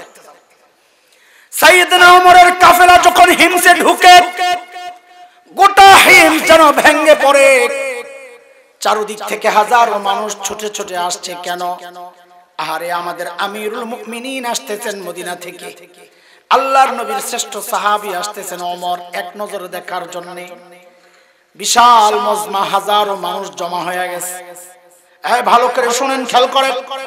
ওমর বসা, পাশে সাঈদ ইবনে আমির আল জুমাহি রাদিয়াল্লাহু আনহু। হযরত ওমর চিন্তা করলেন, সাঈদকে তো আমি পছন্দ করি, ভালো জানি, কিন্তু জনগণ কি বলে, আবার জনগণ উল্টা কিনা। এমন দৃশ্য আমরা দেখি, নেতা নেত্রীর সাথে ভালো সম্পর্ক, নির্বাচনের জন্য দলীয় মনোনয়ন মার্কা নিয়ে এসে, কিন্তু এলাকার মানুষ নেতা পছন্দ করে না, ওই দলের আরেকজন রে এই স্বতন্ত্র দাঁড় করাইয়া দিছে, দেখা গেছে মার্কা পাস করে নাই, স্বতন্ত্র পাস করে দিছে। হয়নি আমার? হযরত ওমরের চিন্তা, আমি তো ভালোই জানি জনগণ কি বলে। ওপেন সবাইকে একসাথে, আয় হিংসার মানুষ, তোমাদের গভর্নরের বিরুদ্ধে কারো কোনো অভিযোগ আসেনি? বাপরে বাপ, বর্তমান দুনিয়ায় পাকিস্তানের কথা বলি, কোথায় পাকিস্তানের প্রধানমন্ত্রী যদি কোনো এলাকায় যায় বলতো, এই আপনাদের এমপি সাহেবের বিরুদ্ধে কারো কোনো অভিযোগ আছে, তো এলাকার মানুষগুলো মাথাটা নিচের দিকে দিয়া বলতো, অভিযোগ তো আছে, কিন্তু এখন দাঁড়াবো না, এখন দাঁড়াইলে সকালে আবার শুয়ে পড়া লাগবে। ঠিক নি কথা? কোন জায়গায় পাকিস্তানে কোন জায়গায়? পাকিস্তানে। খুশি তো? হ্যাঁ, ঠিক আছে। দোস্ত, ইসলামী শাসন ব্যবস্থা ছাড়া দুনিয়ার সব জায়গায় একই অবস্থা, খোসায় আলাপ। ইসলামী শাসন ব্যবস্থা ছাড়া জনগণের অধিকার আর কেউ প্রতিষ্ঠা করতে পারে না। যেই না হযরত ওমর বললেন কারো কোনো অভিযোগ আছে, ওই কোণ থেকে বুড়ো দাঁড়ায় গেছে, আছে। যেই একজন দাঁড়াইছে, মানুষের স্বভাব হইল অনুকরণ প্রিয়। আপনি এই যে আপনাদের ব্রিজের গোড়ায় দাঁড়াইয়া মাথাটা ব্যথা, ঘাটটা ব্যথা করতেছে, এমনি একটু উপরের দিকে তাকাই রয়েছে, দেখবেন আপনার পাশ দিয়া যারা যাবে অধিকাংশই দাঁড়াইয়া দেখবে আপনি কি দেখতেছেন। কথা ঠিক নেই? যেই না একজন দাঁড়ায় গেছে, সাথে আরো 3 জন 4 জন, বাপরে, ওমর তো কলিজা মোচড় দিচ্ছে, কি রে কারে দেখতে এলাম, এর বিরুদ্ধে দিয়ে অভিযোগের শেষ নাই। ও যুবক, খেয়াল করে শোনো। সাইয়েদনা ওমর বলেন আপনার কি অভিযোগ? 1 নাম্বার, বলেন আপনার কি সমস্যা? কি মারাত্মক সমস্যা গভর্নরের, শুনেন। আরে মানুষগুলো ছিল কি, হইল কি, ওটা মাথায় রেখে ওই উদাহরণ দিচ্ছি। বলেন আপনাদের গভর্নরের বিরুদ্ধে আপনার কি সমস্যা, অভিযোগ কি? বলে, আমিরুল মুমিনিন আমাদের গভর্নর না মাসে 1 দিন অফিসে আসে না। মাসে কয় দিন? আর আমাদের কর্মকর্তা কর্মচারীরা তো সপ্তাহে 2 দিন ছুটি পায়। আর কত বন্ধ, সুবহানাল্লাহ। দুনিয়ায় আগমন দিবস, বিদায় দিবস, এটা দিবস, ওইটা দিবস। তখন যারা রাষ্ট্র চালাইবো 30-40 বছর পর, তখন দেখা যাবে যে নেতায় বউ ছেড়ে দিছে, তো কইবো বউ ছাড়া দিবস, যে আমার ঘর ছাড়াছাড়ি তালাক দিবস, সারা দেশ ছুটি। আরো কত বন্ধ আসবে আল্লাহই জানে।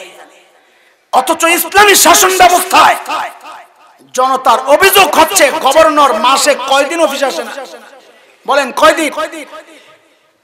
হযরত ওমর তো রাগ হয়ে গেছে। সাঈদ জবাব দাও, কেন তুমি মাসে 1 দিন অফিসে আসো না? আসামির কাঠগড়ায় ধনী এলাকার গভর্নর শব্দটা বলেন আমার সাথে, কোন এলাকার? কোন এলাকার? ধনী এলাকার গভর্নর আসামির কাঠগড়ায় দাঁড়ায়া জবাব দিচ্ছেন, আমিরুল মুমিনিন, এই যে আমার গায়ে 2 টুকরা কাপড় দেখতেছেন, একটা লুঙ্গির মতো করে পরা, আরেকটা চাদরের মতো করে জড়ানো, আমিরুল মুমিনিন, আমার না এই 2 টুকরা কাপড় ছাড়া আর কোনো কাপড় নাই। তো মাসে 1 দিন অফিসে কেন আসো? বলে, এই 2 টুকরা কাপড় পরতে পরতে পরতে পরতে দুর্গন্ধ হয়ে যায়, নিজেরও কষ্ট হয়, যারা আসে ওদেরও কষ্ট হয়, তাই মাসে 1 দিন উপরেরটা ধুয়ে দেই, শুকায়া গেলে ওইটারে নিচে পরি, নিচেরটা ধুয়ে দেই, শুকায়া গেলে ওইটারে গায়ে জড়াই। আমিরুল মুমিনিন, এমন করতে করতে বেলা অনেক দূর চলে যায়, আমি আসি না তা না, আসি একটু দেরি হয়, উনি হয়তো সকালে আইসা আমারে না পাইয়া ভাবছেন আমি আসি না। ও আচ্ছা, এই কথা। একটু শান্ত হয়েছেন হযরত ওমর। বলেন, দাঁড়ায় যেহেতু গেছে, 2 নাম্বার আপনার কি অভিযোগ? বলেন। দ্বিতীয় জন দাঁড়ায় বলতেছেন, আমিরুল মুমিনিন, আরো মারাত্মক অভিযোগ। কি? বলে, আমাদের গভর্নরে আমরা দিনে তো পাই, রাতে আর পাই, ওনার রাতেও সময় দেওয়া লাগবে, বুঝুন অবস্থা। হযরত ওমর তো রাগ হয়ে গেছেন। সাঈদ জবাব দাও, কেন জনগণ তোমার রাতে পায় না, কেন পায়? জবাব দাও। হযরত সাঈদ আসামির কাঠগড়ায় দাঁড়ায় জবাব দিচ্ছেন, আমিরুল মুমিনিন, এটা তো একান্তই আমার ব্যাপার ছিল, প্রকাশ করতে চাই নাই, গোপন করতে চেয়েছি, কিন্তু এখন তো প্রকাশ না করেও পারছি না, যেহেতু প্রশ্ন আসছে। আমিরুল মুমিনিন, কাসামতু হায়াতি বাইনা রাব্বি ওয়া বাইনা ইবাদি, আমিরুল মুমিনিন, আমি আমার জীবনটাকে 2টা ভাগ করেছি, 1 ভাগ রাতটা আমি আমার মালিককে দেই, আরেক ভাগ দিনটা মালিকের বান্দাদেরকে দেই। আরে মানুষগুলো ছিল কি হলো, এখন মালিকের জন্য আলাদা টাইম বরাদ্দ, অথচ আমি আপনি কত ভালো মানুষ, এত ব্যস্ততা মালিকের জন্য আলাদা একটু টাইম করব যে মালিকের সাথে একটু সময় কাটাবো, সেই সময় আমাদের হাতে নাই। আমরা ব্যস্ত মানুষ। ওয়াল্লাযীনা হুম আনিল লাগবি মুরিদুন, গত বছরের আয়াত রয়ে গেছিল, বলছি লাস্টে জোড়া লাগা মনে। অথচ কত অনর্থক কাজে আমি ব্যস্ত, আমি মালিককে টাইম দেওয়ার সময় পাই না। অথচ এই হায়াতের একটা ভাগ কিন্তু ফেসবুক পায়, এই হায়াতের একটা ভাগ কিন্তু ইউটিউব পায়, এই হায়াতের একটা ভাগ কিন্তু ইহুদি নাসারা ফাসিক ফুজ্জার খেলোয়াড়েরা পায়, এই হায়াতের একটা ভাগ গায়ক গায়িকা নায়ক নায়িকা পায়, আমার পরিবার সন্তান পায়, এমনকি আমার নেতাও পায়। পায় না কেবল আমার মালিক। এরে জালিম, আমি আর তুমি ছাড়া দুনিয়ার সব মালিককে টাইম দেখ।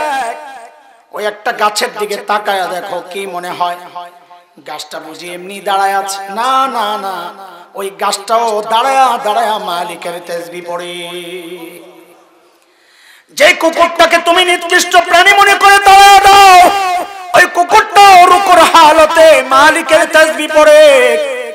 যেই পোকামাকড় গুলোরে তুমি পায়ে দোলে মেরে ফেলো, ওই পোকামাকড় গুলো সেজদার হালতে মালিকের তাসবিহ পড়ে। পড়ি না কেবল আমি আর তুমি। আমাদের হাতে সময় নাই, আমরা ব্যস্ত।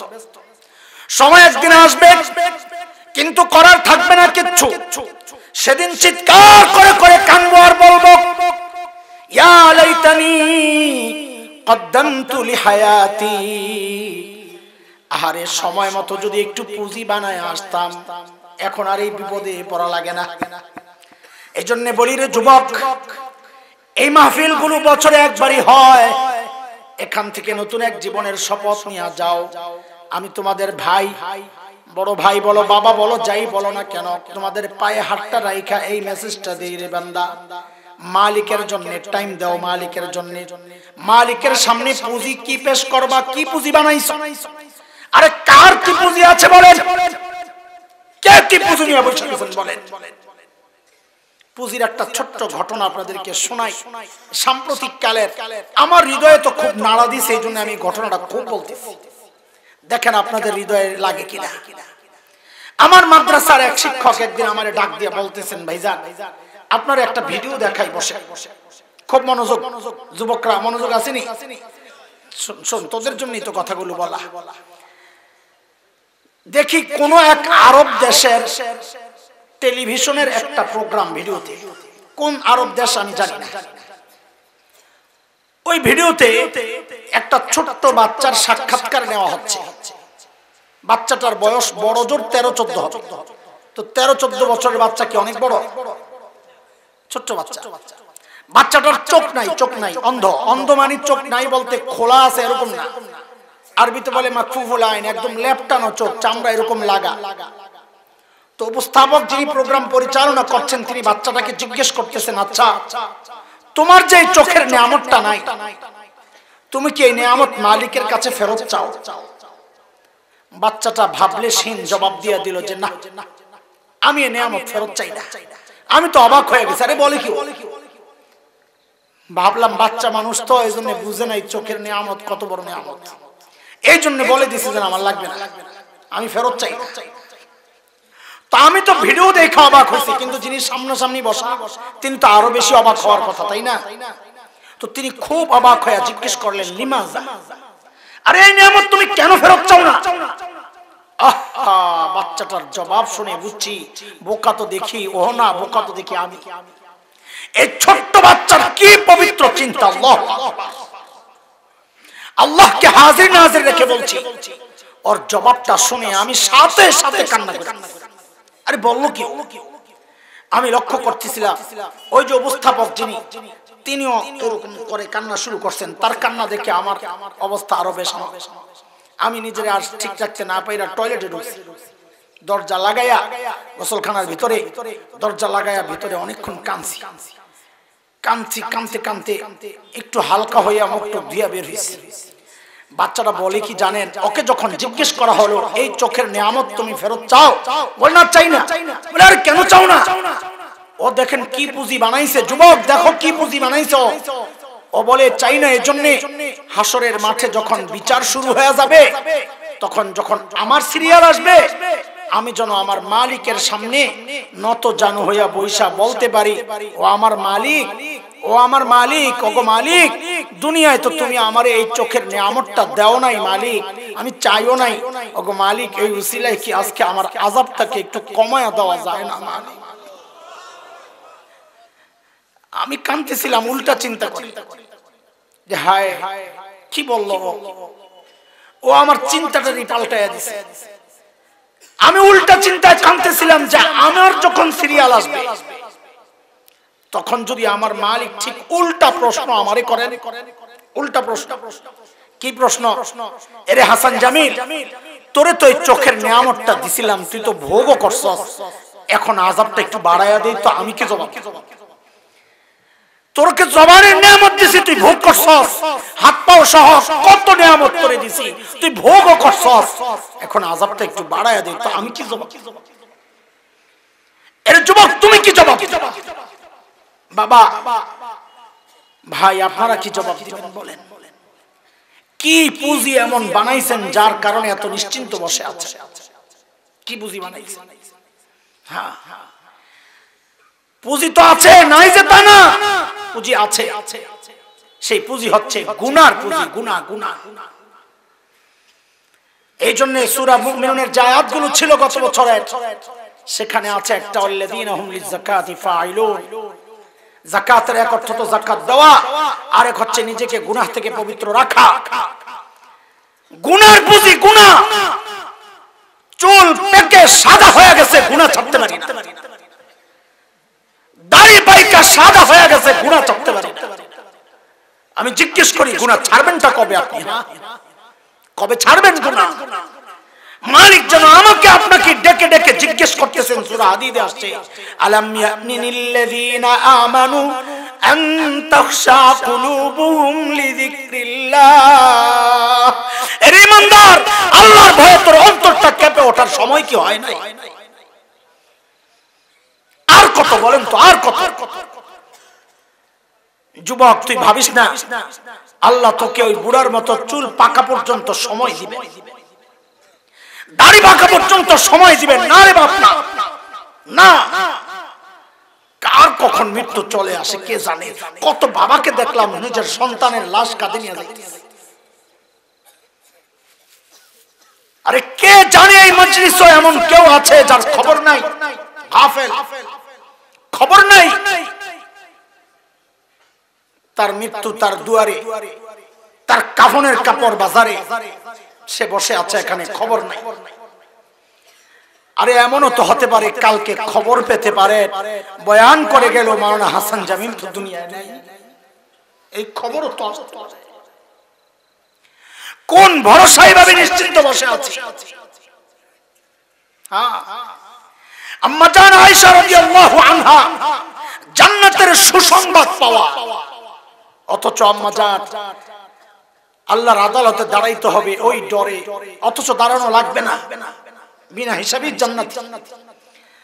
কাঁদতেন কাঁদতেন আর বলতেন, ইয়া লাইতানি কুনতু নাসিয়াম মানসিয়া, আমি যদি নিঃশেষ হয়ে যাইতাম, আমার যদি অস্তিত্বই শেষ হয়ে যেত।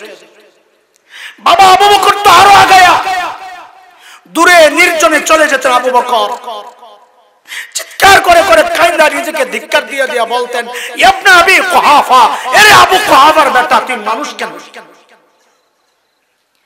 সাইয়েদনা আবু বকর গাছের পাতার দিকে তাকায়া তাকায়া কাঁদতেন আর বলতেন, ইয়া লাইতানি কুনতু ওয়ারাকা মিনাস সাজারা তুদাত আতুকাল, আয় মানুষ হয়ে যদি গাছের পাতা হইতাম তো চিপচুন তো আমারে চাবায়া চাবায়া খায়া ফেলতো, আমার আর হিসাব দেওয়া লাগতো না।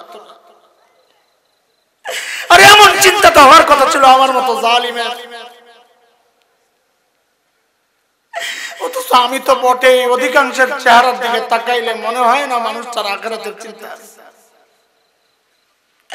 কেন রে ভাই, কোন পুঁজির ভরসায় ভাবে নিশ্চিন্তে জীবন পার করতেছি বলেন? আবু বকর তো জান্নাতের গ্যারান্টি পাওয়া, আম্মা জান তো জান্নাতের গ্যারান্টি পাওয়া, আমাকে আপনাকে কে গ্যারান্টি দিল যে আমাদের মৃত্যুর যন্ত্রণা হবে না? আমাকে আপনাকে কে গ্যারান্টি দিল যে আমাদের কবরের আযাব হবে না?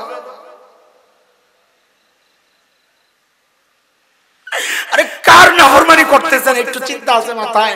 কার নাফরমানি করতেছেন? ওই মালিকের, যে মালিক এত ভালোবাসেন আমাদের, কত ভালোবাসেন কোনদিন একটু চিন্তা করে দেখেছেন?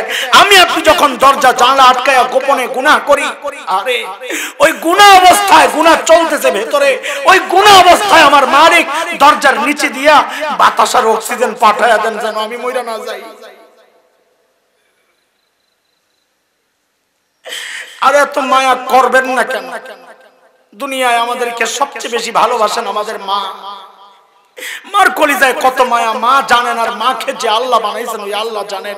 আমি তো বলতে পারবো না, তবে কোরআন হাদিস থেকে বড়দের কিছু মাসআলা থেকে অনুমান করতে পারি। যেমন একটা মাসআলা তো এমন, কোন সন্তান যদি বাবা মায়ের আগে ইন্তেকাল করে, বাবা তো সন্তানের লাশের পেছনে পেছনে যাইতে পারে, বাবা তো সন্তানের কবরেও নামতে পারে। বলে কেন, বাবার কলিজায় কি মায়া নাই? বলে আছে। বাবাও চিৎকার করে করে কাঁদবে, কিন্তু বাবাকে আল্লাহ ওই শক্তি সামর্থ্য দিয়েছেন, সন্তানকে দাফন করে বাবা উপরে উঠতে পারবে। কিন্তু মায়ের জন্য সন্তানের লাশের পেছনে যাওয়া চলবে না, মায়ের জন্য সন্তানের কবরে নামা চলবে না। কেন? দুনিয়ায় এমন কোন পাগলনি মা নাই যে সন্তানকে দাফন করার জন্য কবরে নামবে, সন্তানকে দাফন করে নিজে সুস্থ অবস্থায় উপরে উঠবে, এমন কোন মা নাই। নিজেও লাশ হয়ে সন্তানের সাথে শুয়ে পড়বে। আরে এই যে মায়া, এত দরদ কেন? মা আমার চোখ বানাইছিলেন, বলে কান বানাইছে, মুখ বানাইছে, হাত পাও কিচ্ছু বানাইছে? কিচ্ছু বানান নাই, তাতেই মার কলিজায় এত মায়া। অল্প কয়েকদিন ভাড়াটিয়ার মতো পেটে ধারণ করেছেন, লালন করেছেন, তাতেই মার কলিজায় এত মায়া। তাইলে যেই আল্লাহ আমার চোখ বানাইছেন ওই আল্লাহর কত মায়া, যে আল্লাহ আমার হাত বানাইছেন ওই আল্লাহর কত মায়া, যে আল্লাহ এত এত নিয়ামত দিয়ে আমারে বাঁচায় রাখছেন ওই মালিকের কত মায়া। ওই মালিকের নাফরমানি আর কত কাল চলবে যুবক? ও বাবার কত কাল চলবে? বলে কবে আপনি মালিককে একটু টাইম দিবেন? ও যুবক ভাই, আমার কথাগুলো যদি তোর হৃদয়ে টাচ না করে, আমি বলি কি, শোন, তুই আমার কাছে আয়, আমার আর সামর্থ্য নাই তোকে বুঝানোর, তুই আমার কাছে আয়, তোর পাগুলো আমার সামনে মেলে দে, আমি তোর পাউরি জড়ায় ধরে সারা রাত পড়ে থাকি, তুই গুনাহ ছেড়ে দে বাবা, গুনাহ ছেড়ে দে, গুনাহ ছেড়ে দে। এই চোখ আল্লাহ গুনাহ করার জন্য দেন নাই, এই কান আল্লাহ গুনাহ করার জন্য দেন নাই, এই জবান আল্লাহ গুনাহ করার জন্য দেন নাই। আমি আপনি যখন গুনাহ করি, মালিক তখন পেছন থেকে ডাকতে থাকে, ইয়া আইয়ুহাল ইনসান মা গররাকা বিরাব্বিকাল কারীম। ওরে মানুষ, যে রব তোকে মায়া করে, না চাইতে এত কিছু দিলেন, ওই কারীম রবের ব্যাপারে তোরে কে রে ধোঁকায় ফেললো? তুই কেমনে আমারে ভুলে গেলি? যে চোখ দিয়ে তুই সিনেমা দেখতেছস, আর ওই চোখ তো তোর নায়ক নায়িকা দেয় নাই, আমি আল্লাহ। যে কান দিয়ে তুই গান শুনতেছস, ওই কান তো গায়ক গায়িকা দেয় নাই, আমি আল্লাহ। আমার দেওয়া নিয়ামত দিয়ে আমার বিরুদ্ধে আর কত কাল করবি?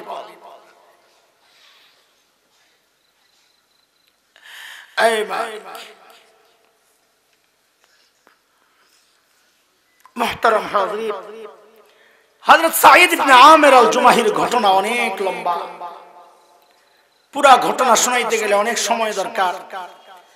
আমি আর ঘটনার পেছনে ছুটছি না, আমার যতটুকু দরকার ছিল ততটুকু হয়ে গেছে। বুঝাইতে চাচ্ছিলাম যে মানুষগুলো ছিল কি হইল, বলে মানুষগুলো ছিল কি হইল কি? এই যে পরিবর্তনটা, বলেন সবাই কিসের ছোঁয়া? সবাই বলেন, সবাই বলেন, বলেন সবাই বলেন, কোরআনের ছোঁয়া। কোরআনের ছোঁয়ায় ওই বড় বড় মানুষগুলো যদি সেরা মানুষ হতে পারে, আমাদের জন্য দুর্ভাগ্য হচ্ছে ওই কোরআন আল্লাহ তাআলা আসমানে উঠায়া নিয়ে গেছে। কথা বলেন না, কোরআন কে আল্লাহ নিয়ে গেছেন না? পুরান হয়ে গেছে, দুর্বল হয়ে গেছে, কর্মক্ষমতা হারায় গেছে। ওই কোরআন আমাদেরকে সেরা মানুষ বানাতে পারে না। বলেন, কথা বলে না, পারে না। তাহলে আমাকে দুইটা স্বীকারোক্তি দেন আপনারা, এরপর আমি আমার সামনের দিকে যাব কথা ইনশাআল্লাহ। এতক্ষণ যা আলোচনা করলাম কি বুঝলেন? কোরআন একমাত্র মাধ্যম, যে মাধ্যম মানুষকে সর্বশ্রেষ্ঠ মানুষ বানায়। এই কথাটা কি আপনারা বিশ্বাস করেন? সবাই কে কে করেন দেখি, একটু হাত উঠে দেখান।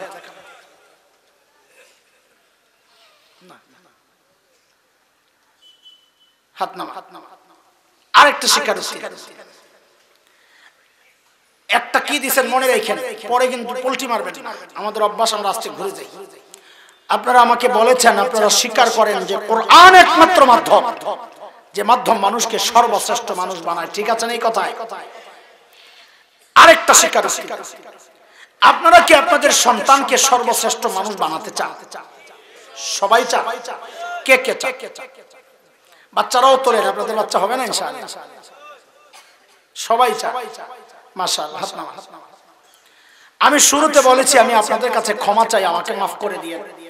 আপনাদেরকে কষ্ট দেওয়ার জন্য কথাগুলো বলা না, আপনাদের হৃদয়ে আফসোস আর হতাশার আগুন জ্বালানোর জন্য কথাগুলো বলা, যে হায় কি করলাম, হায় কি করলাম। এই যে দুইটা স্বীকারোক্তি দিয়েছেন, আমি নিশ্চিত করে বলতে পারি এই দুই কথায় অধিকাংশ মানুষ এখানে বা অনেক মানুষ পাওয়া যাবে যারা এই দুই কথার যে কোনো একটাই মিথ্যা কথা বলেছে। আপনি সত্য বলেন, আপনি মনে মনে ভাবছেন মৌলভী সাহেব আমি সত্য বলছি না মিথ্যা বলছি, আপনি কি করে বুঝলেন? আপনি গায়েব জানেন? বাজান, আমি গায়েব জানি না, আমি সমাজ জানি। এই সমাজ আমি চিনি, এই সমাজ আমার দেখা, আমার উপলব্ধি এই সমাজের মানুষ দেখে যে আপনারা যে দুই স্বীকারোক্তি দিয়েছেন, অধিকাংশ এমন পাওয়া যেতে পারে যারা যে কোনো একটাই মিথ্যা কথা বলছেন। কি এবার একটু বুঝে, আপনারা বললেন আপনাদের সন্তানকে সর্বশ্রেষ্ঠ মানুষ বানাতে চান, তাই না? এই কথাই কি এখনো আছে? আবার স্বীকার করছেন কোরআন একমাত্র মাধ্যম, যে মাধ্যম মানুষকে সর্বশ্রেষ্ঠ মানুষ বানায়। তাইলে আমি জানতে চাই, সন্তানকে সর্বশ্রেষ্ঠ মানুষ বানাতে চাইলে, আপনি নিজেই বলেছেন সর্বশ্রেষ্ঠ মানুষ বানায় কোরআন, তো আমি জিজ্ঞেস করি আপনার সন্তানকে সর্বশ্রেষ্ঠ মানুষ বানাতে চাইলে বানানোর জন্য যে কোরআন সর্বশ্রেষ্ঠ বানায়, তার শিক্ষা প্রতিষ্ঠানে, কোরআনের প্রতিষ্ঠানে সন্তানকে না পাঠাইয়া আপনি সর্বশ্রেষ্ঠ বানানোর জন্য পাঠাইলেন কোথায়? পাঠাইলেন কোথায়? কই পাঠাইছেন বলার দরকার নাই, আপনি চিন্তা করেন পাঠাইলেন কোথায়। বোঝা গেল আপনি আপনার সন্তানকে সর্বশ্রেষ্ঠ মানুষ বানাতে চান না। যদি চাইতেন তো মাদ্রাসায় পাঠাইতেন। মিথ্যা কথা বলছেন। অথবা আপনি আপনার সন্তানকে সর্বশ্রেষ্ঠ মানুষ বানাতে চান, এটা ঠিক আছে, কিন্তু এটা মিথ্যা বলছেন যে কোরআন সর্বশ্রেষ্ঠ মানুষ বানায়, এটা মিথ্যা কথা বলছেন। যদি এটাও সত্য হইতো তো আপনার সন্তান কোরআনের প্রতিষ্ঠানেই থাকত। এখন বলেন এটা আফসোসের কথা না গর্বের কথা? বলেন বলেন, সবাই বলেন কেন আফসোস? এটাও শুনে, যদিও আমি ধরলাম কি ছাড়লাম কি উদাহরণ আলাদা করে দিব ইনশাআল্লাহ, এটাও একটা বুঝে। কেন আফসোস?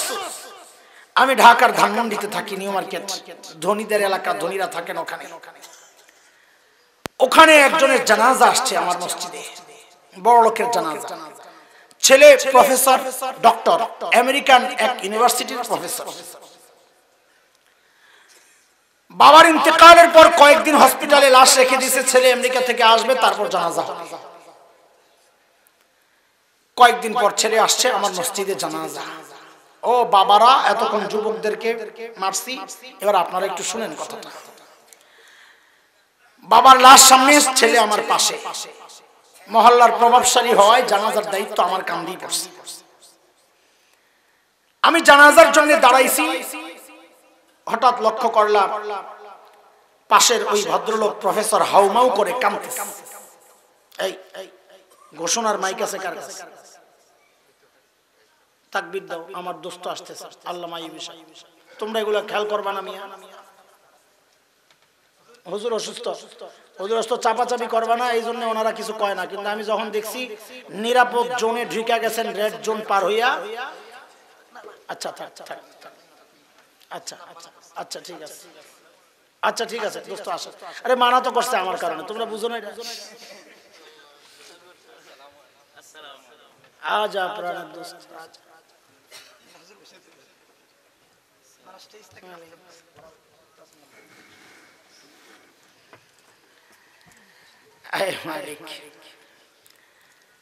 এখন তারা আমার কথা পাইব না, আমার তো কলিজা শুকাইয়া গেছে, কারণ এখন বক্তাইছে। আমি তো কথা ওই যে মাঝখানে বলছি না আমার কাম কি, বদনা টানাটানি, একজনে গরম করে একজনে ঠান্ডা করে, মাঝখানে আমি গরম পানি আনছি, ঠান্ডা পানি আনছি। আগে হইছে ওয়াশ, এখন হবে ওয়াজ। আমাদের জুনায়েদ ভাই তিনি করছেন ওয়াশ, আর এখন হবে ওয়াজ। মনে আছে তো? আমি আস্তে আস্তে বদনাটা রানি বাড়ি। শুনেন, শেষ করে দেব ইনশাআল্লাহ। তো বাবার জানাজা সামনে প্রফেসর হাউমাউ করে কাঁদতেছে, খেয়াল করে। আমি তো অবাক হয়ে তাকায় আছি, কেন এই শ্রেণীর মানুষগুলোর হৃদয় শক্ত হয়, আমল না করতে না করতে কলিজা শক্ত হয়ে আছে, কান্দে না। তার এইভাবে কান্না দেখে আমি অবাক হয়ে গেছি। আমার পাশে তার এক আপনজন বসা, আমাকে বলে, হুজুর, ভদ্রলোক আসার পর থেকে একবারের জন্য তার চোখটা একটু ভিজতে দেখি, এখন এইভাবে কাঁদছে। তা আমি ডাকলাম, এদিকে আসেন, কেন এইভাবে কাঁদতেছেন আপনি? আমার বাবা নাই, আপনার বাবা চলে গেছেন, একদিন আপনিও যাবেন, আমিও যাব, সবর করেন। ভদ্রলোক আমারে বলে কি জানেন, হুজুর, বাবা চলে গেছেন, আমি তো সেজন্য কান্না করতেছি না। আমি তো আরো অবাক হয়ে গেছি। বলি, কান্না দেখে অবাক হয়েছি, এখন কয় বাবার মৃত্যুর কারণে কাঁদছি না, তো অবাক আরো বেশি হয়েছে। তো কেন কাঁদতেছে? তো ভদ্রলোক আমারে বলে কি, আমি বাবার সাথে একটু কথাবার্তা বলতেছি, বাবা তো জবাব দেয় না, সেজন্য কাঁদতেছি। কি কথা বলতেছেন? জবাব না পায়া কাঁদতেছেন। কথাবার্তা বলতেছি, ওরে বাপ, আমারে কত লেখাপড়া তুমি করাইলা, সর্বোচ্চ ডিগ্রি আমি মাস্টার্স পাস করেছি, আমি পিএইচডি করেছি, আমি ডক্টর, আমি আমেরিকান ইউনিভার্সিটির প্রফেসর। এই লেভেলে আমাকে পৌঁছানোর জন্য তুমি তোমার জীবনটা শেষ করলা, ক্যারিয়ার শেষ করলা, জীবনের সুখ দুঃখ কামাই সব আমার পেছনে। আজকে তোমার লাশ আমার সামনে, আমি জানাজা পড়বো, বাবা তোমার জানাজায় আমি কি পড়বো এটা কেন শিখাইলেন? আমি তখন কিচ্ছু জানি না। আর করছেন গর্ব, করার কথা আফসোস, করছেন গর্ব। ছেলে ডাক্তার, ছেলে ইঞ্জিনিয়ার, আরে গর্ব তো করবে হাফেজের বাবা, গর্ব তো করবে আলেমের বাবা। আপনার কিসের গর্ব? যার ছেলে তার জানাজা পড়াতে পারে না, ওই বাবার গর্ব করা মানায় না, মানায় না। কিসের গর্ব? শেষ একটা উদাহরণ দিব, ওই যে মনে আছে, কিসের উদাহরণ রয়ে গেছে? ধরলাম কি, ছাড়লাম কি। আহারে, তো ছাড়লাম কি, সাহাবীরা যে পথ ধরেছিলেন কোরআন, ধরলাম কি, সাহাবীরা যেটা ছেড়েছে, মনে আছে তো? তো একটা উদাহরণ দিয়ে শেষ করতেছি, ঠান্ডার মধ্যে দোস্তরে বসায় রাখবো না ইনশাআল্লাহ। অন্য কেউ হইলাম ছেড়ে দিতাম, কারণ অনেকে বসায় রাখলে মাইন্ড করে। আমরা তো এক দিলের মানুষ, খালি শরীর দুইটা, হৃদয় তো এক, এই জন্য সারা রাত বসায় রাখলে কিছু কই উঠে বলে, এই জন্য দুই কথা কইতেছে। আবার অসুস্থ, যতটুকু কাটতারি একটু খেয়ে আলহামদুলিল্লাহ করে দোয়া চাই, দোয়া চাই। মানুষটা একদম দুর্বল হয়ে গেছে, লম্বা সময় কষ্ট করছে, সারা জিন্দেগি চলছে না আরামে। এই মানুষটার উপর হঠাৎ কষ্ট আসলে কেমন লাগে? অনেক কষ্ট করছে। তার ভেতরের কষ্টগুলো শুনলে আপনারা প্রত্যেকটা মানুষ হাউমাউ করে চিৎকার করে কাঁদবে, চিৎকার করে কাঁদবে। আল্লাহ এই কষ্টের উসিলায় জীবনটা, গোটা জীবনে যদি ছোটখাটো ভুল হয়ে থাকে সবগুলা মুইছা যেন একদম সাফ পরিষ্কার করে জান্নাতে আলা মাকাম দান করেন। আমাদের শেখুল হিন্দ জেলখানার মাল্টার বন্দী শেখুল হিন্দের মতো শেখুল হিন্দের রুহানি সন্তানকে আল্লাহ কবুল করেন, আমিন। মুফতি তাকি ওসমানী দামাত বারাকাতুহুল আলিয়ার একটা উদাহরণ আপনাদেরকে শোনাটা আমার না। মিথ্যা বলে মানুষকে হাসানো, এটা আমার কাজ না, আল্লাহর নবীর লানত আছে হাদিসে।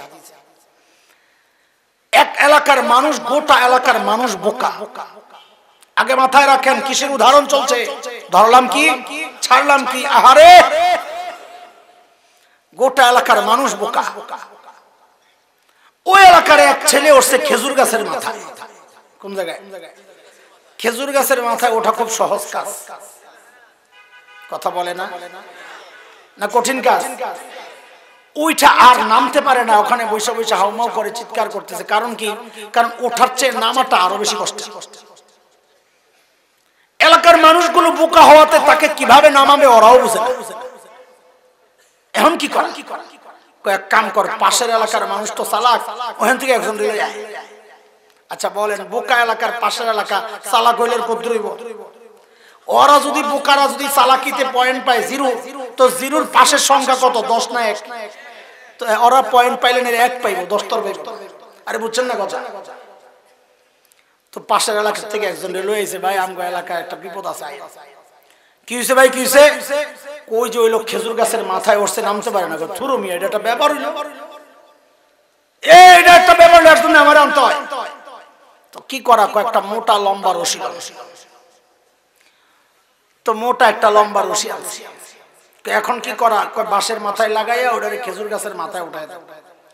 তো রশি উপরে উঠায় দেওয়ার পর এখন কি করা, ওরে বলেন শক্ত করে কোমরে বাঁধতে। তো শক্ত করে কোমরে বাঁধছে, এখন কি করা, আমি যখন হ্যাঁ কোমর সবাই একসাথে টান দিই। তো যা হ্যাঁ কইছে সবাই দিছে একসাথে টান। বেড়াই তো কাটা গুড়া ঢুইকা ধাম করে নিচে পড়ছে। ওই যে আপনাকে বিয়ানি বাজারে দেখছেন কিনা, ইন্দুরের ওষুধ বেচে, কয় জাগায় খায় জাগায় ব্রেক।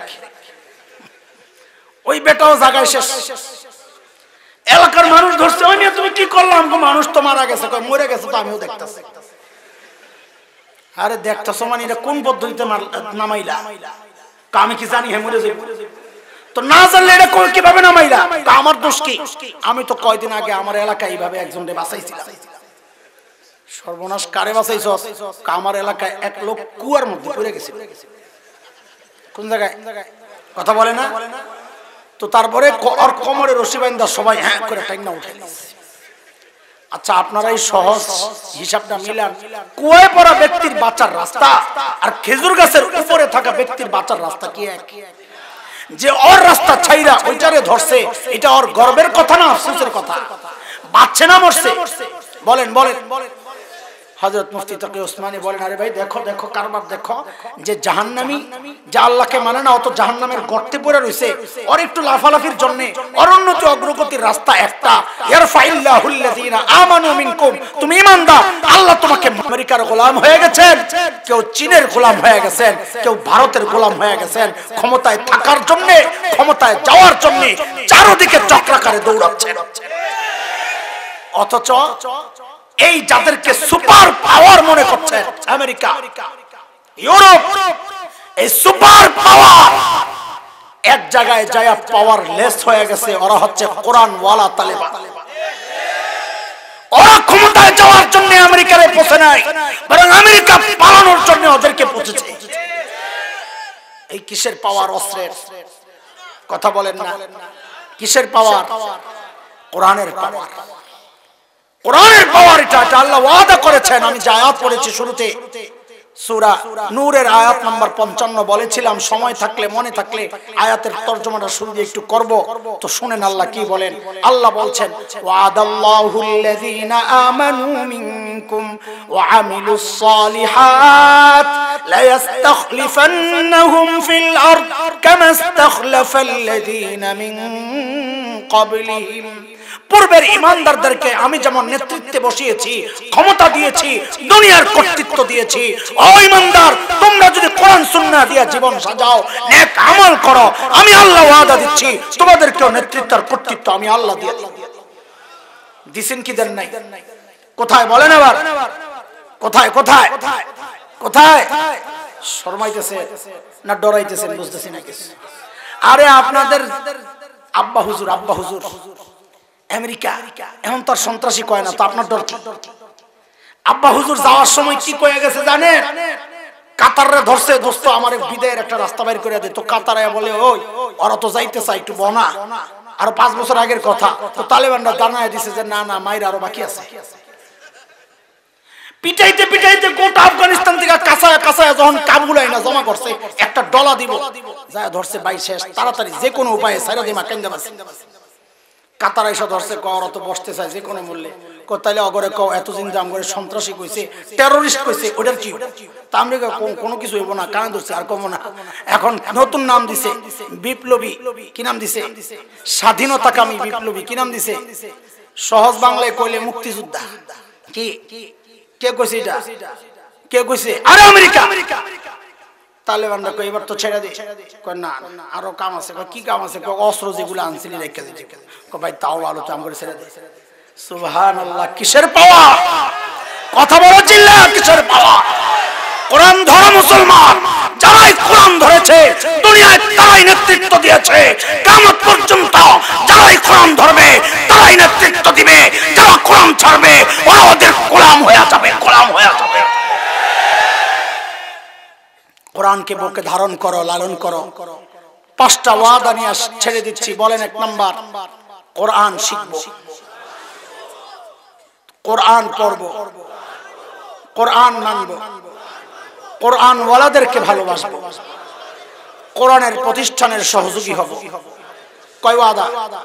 বলেন আবার। কোরআন শিখব, কোরআন পড়ব, কোরআন মানব, কোরআন ওয়ালাদেরকে ভালোবাসবো, কোরআনী প্রতিষ্ঠানের সহযোগী হব।